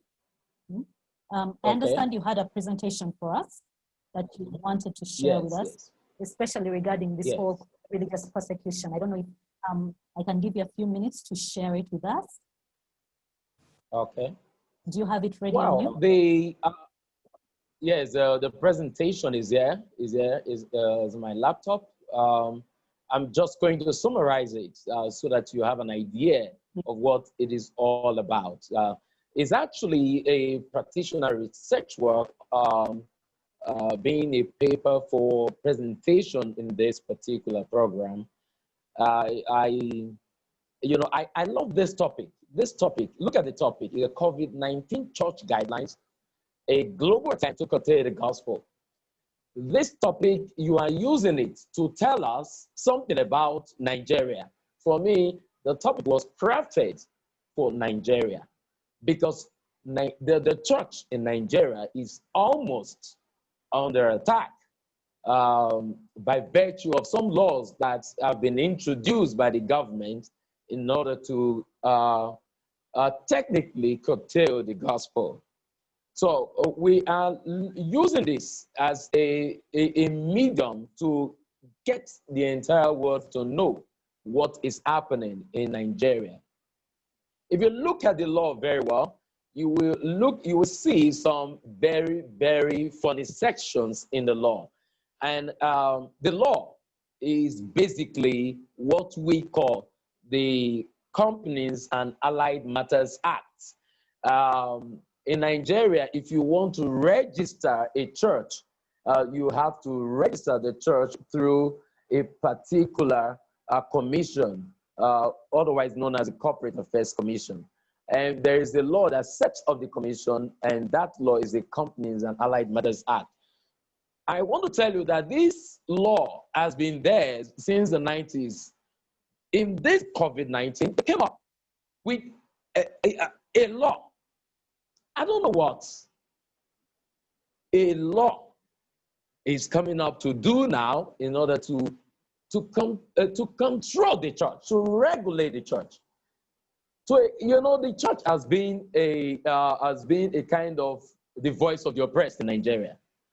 Pastors have been speaking. A lot of people have been speaking. We have been speaking. You cannot run down any man of God without us coming out to say something about it. Recently, there was something like that, and I actually came out online, to say something about it. But This law is technically a way of telling you that if you speak too much against the government will come after you. Are you following me? Hello, are you following me? So if the sections 839 subsection 1, section 2.3 subsection 1, section 839 subsection 7, and section 847 subsection 2 are the sections the government have actually crafted to curtail the gospel by the estimation of Christians in Nigeria, and we have been speaking against it. Now, let me focus on the first session. The first session, as a matter of fact, is telling us that if a pastor is found to have shown any misconduct, that the registrar of CAC, otherwise known as the regulatory body, has the power to remove the pastor, interim body, a committee, to take charge of the church. And the register, which is the representative of the government, also has the power to appoint anybody that he, in the interest, as they claim, public interest, or what they call public interest, to manage the church.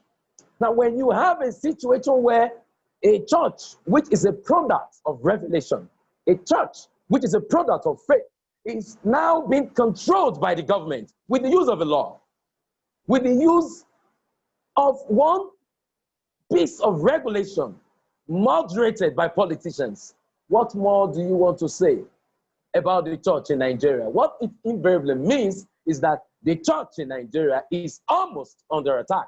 And that is the situation that we are facing here. The law came up not long, on the 7th of August, 2020. We are still in the COVID-19 mood. We are still in the COVID-19 fever. Now we have a law that is out to tell you that if you, as a pastor, if you are found to be wanting by virtue of a misconduct of whatsoever form, we are going to remove you. The law also empowers the commission to manage the finance of the church. How can the government manage the finance of the church? The church is not a product. The church is not a product of man-made laws. The church is a product of revelation. The church is a product of faith. So no government, not even the WHO or any of the international organizations has the power to use any law or whatsoever to control the church. They came under the guise of COVID-19 regulations. They started with the COVID-19 rules and what have you. We have a lot of guidelines as actually advocated by the World Health Organization. A lot of Christians in Nigeria, in a bid to obey Romans 13, decided to actually obey the government. In Romans 13, the Bible is clear that you have to obey the government, that it is God that ordains the government.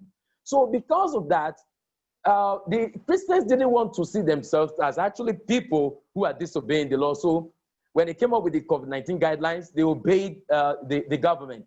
They went indoors, watching what was happening. Till date, COVID-19 is almost still on the increase in Nigeria. I will tell you that COVID-19 is a mystery in Nigeria.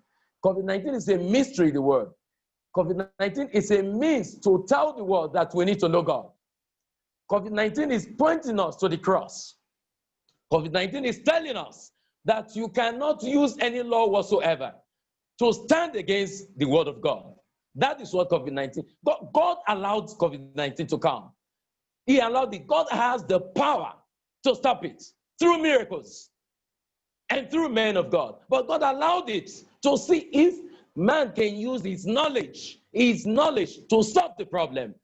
Yet people are dying more and more today. And what we are talking about, they now see that, oh, we need to come up with a new strategy. And this new strategy is the use of a law, otherwise known as the CAMA 2020, the Companies and Allied Matters Act 2020, as a tool to curtail the gospel. And funny enough, it has even made Christians to become more vocal. It has made Christians in Nigeria to become strong. It has rekindled the faith of Christianity in Nigeria.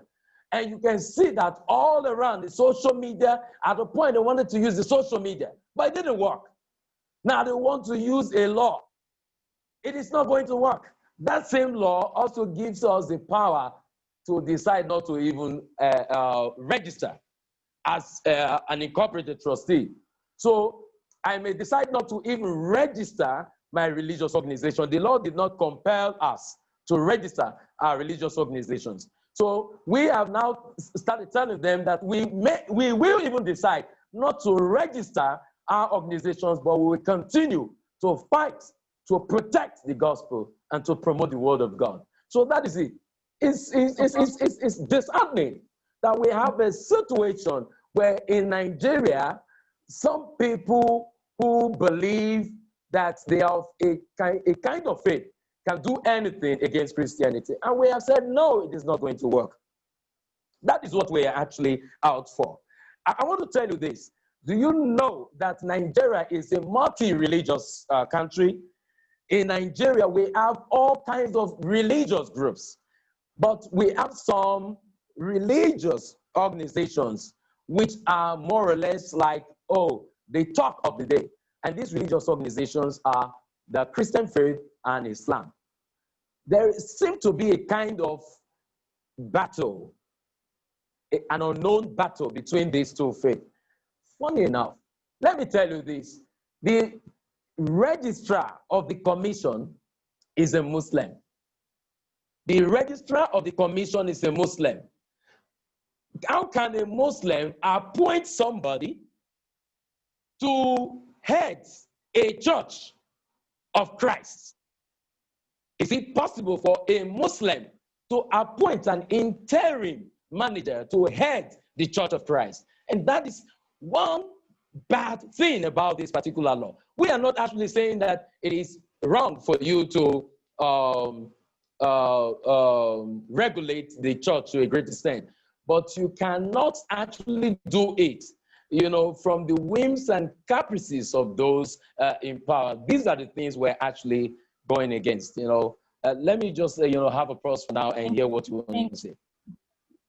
Thank you so much, Professor. I can see you're very, very passionate about this. Unfortunately, we are really running short on time, but I have just one quick question for you before I just have another. Okay. I have like 3 burning questions that are coming in, but I'm going to ask you one of them, and I have another for Andrea and Sean and Wanji. So yours is, some people have always argued that the people of faith should stay away from politics. Would you hold the same opinion, especially with reference to all this, you know, the COVID response and all matters of faith? Should they stay away from politics? For me, they cannot stay away from politics. For me, they cannot. Yeah, they cannot stay away from politics. They cannot stay away from politics. Getting involved in politics is an issue of faith. I'm a lawyer.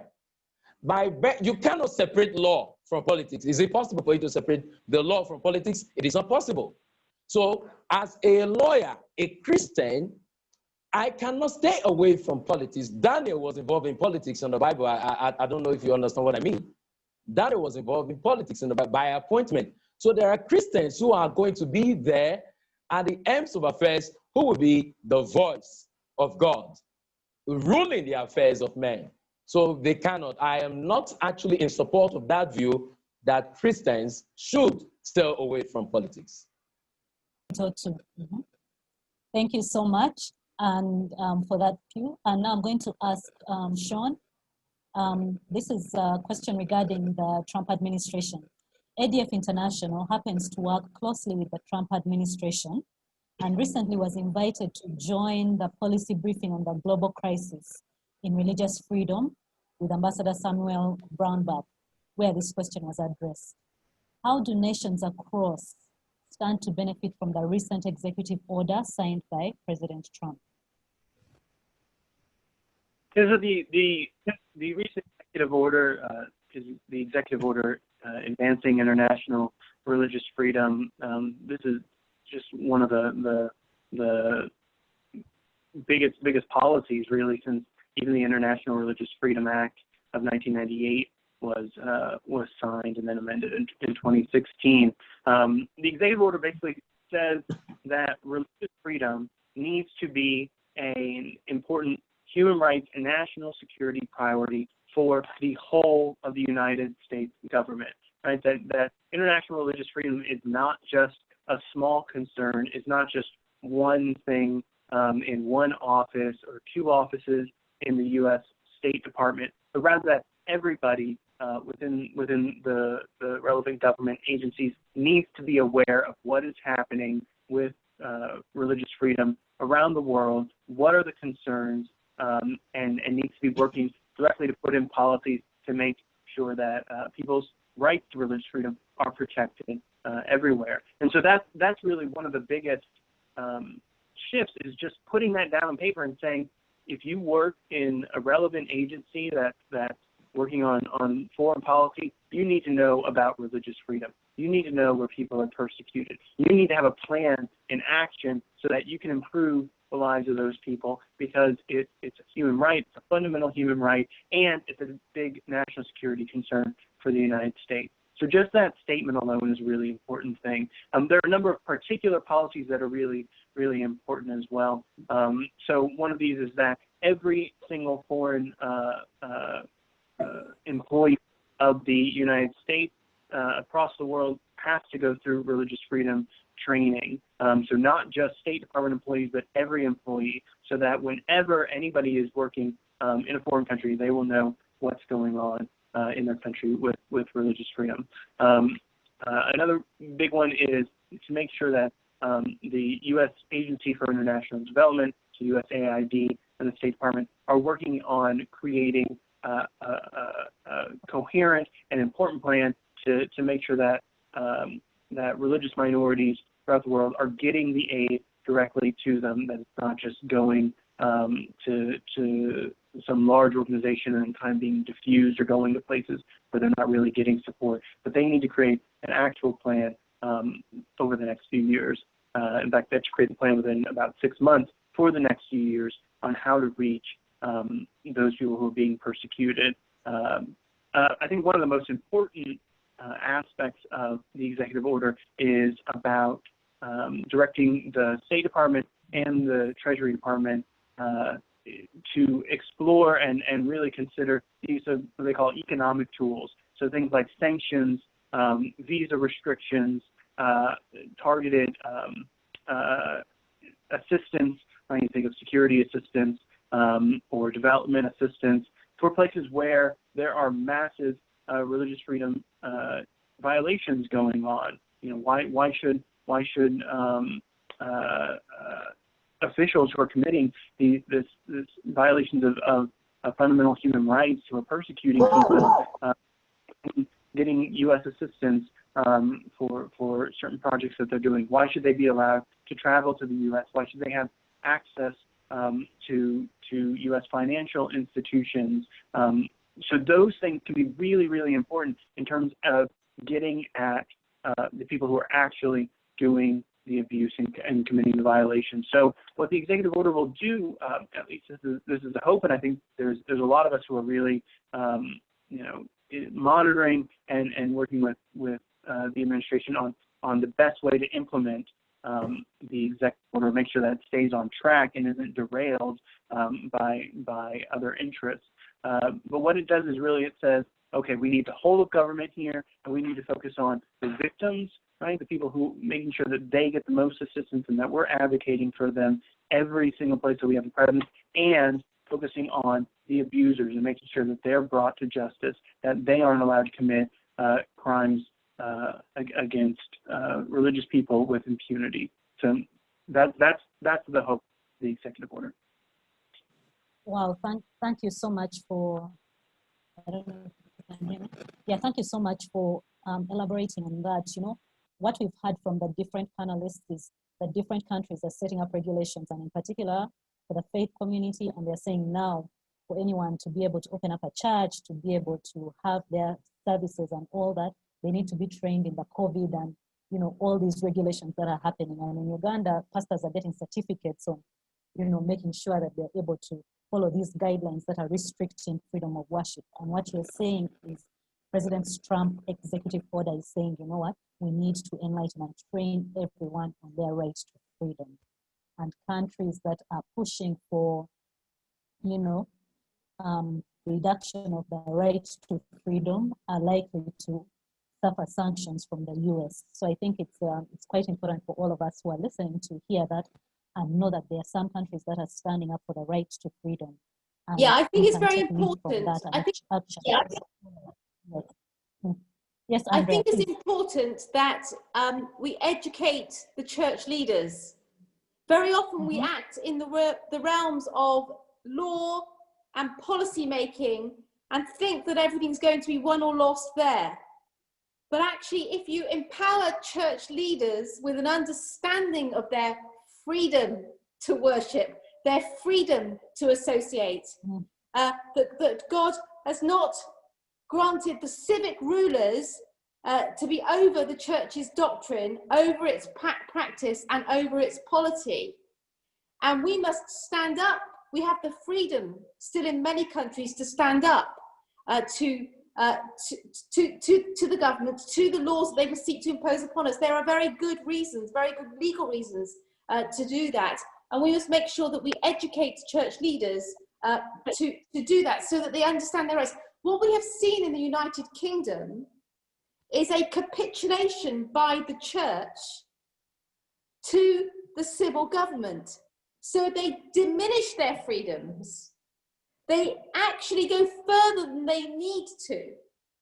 They become subject to health and safety rules, go further than the rest of society, look fearful, close, rather than actually advocating for their religious freedom, advocating for the fact that they are essential services, advocating for the fact that they provide health services and care services and social structures. And so that's something that we it's a place that we need to focus on, or we need to, as lawyers, we need to be focusing along the leadership. Also to keep an eye on the fact that whilst, in a sense, the world and nations are distracted, so it looks as if our nation's government is distracted by COVID, but what has happened in the United Kingdom? Well, during this period, quickly, in accelerated legislation, we have introduced no-fault divorce, so that rips up marriage. We have liberalised laws around abortion. So during our lockdown period since March, there have been 102,000 pills by post, abortion pills by post delivered. 102,000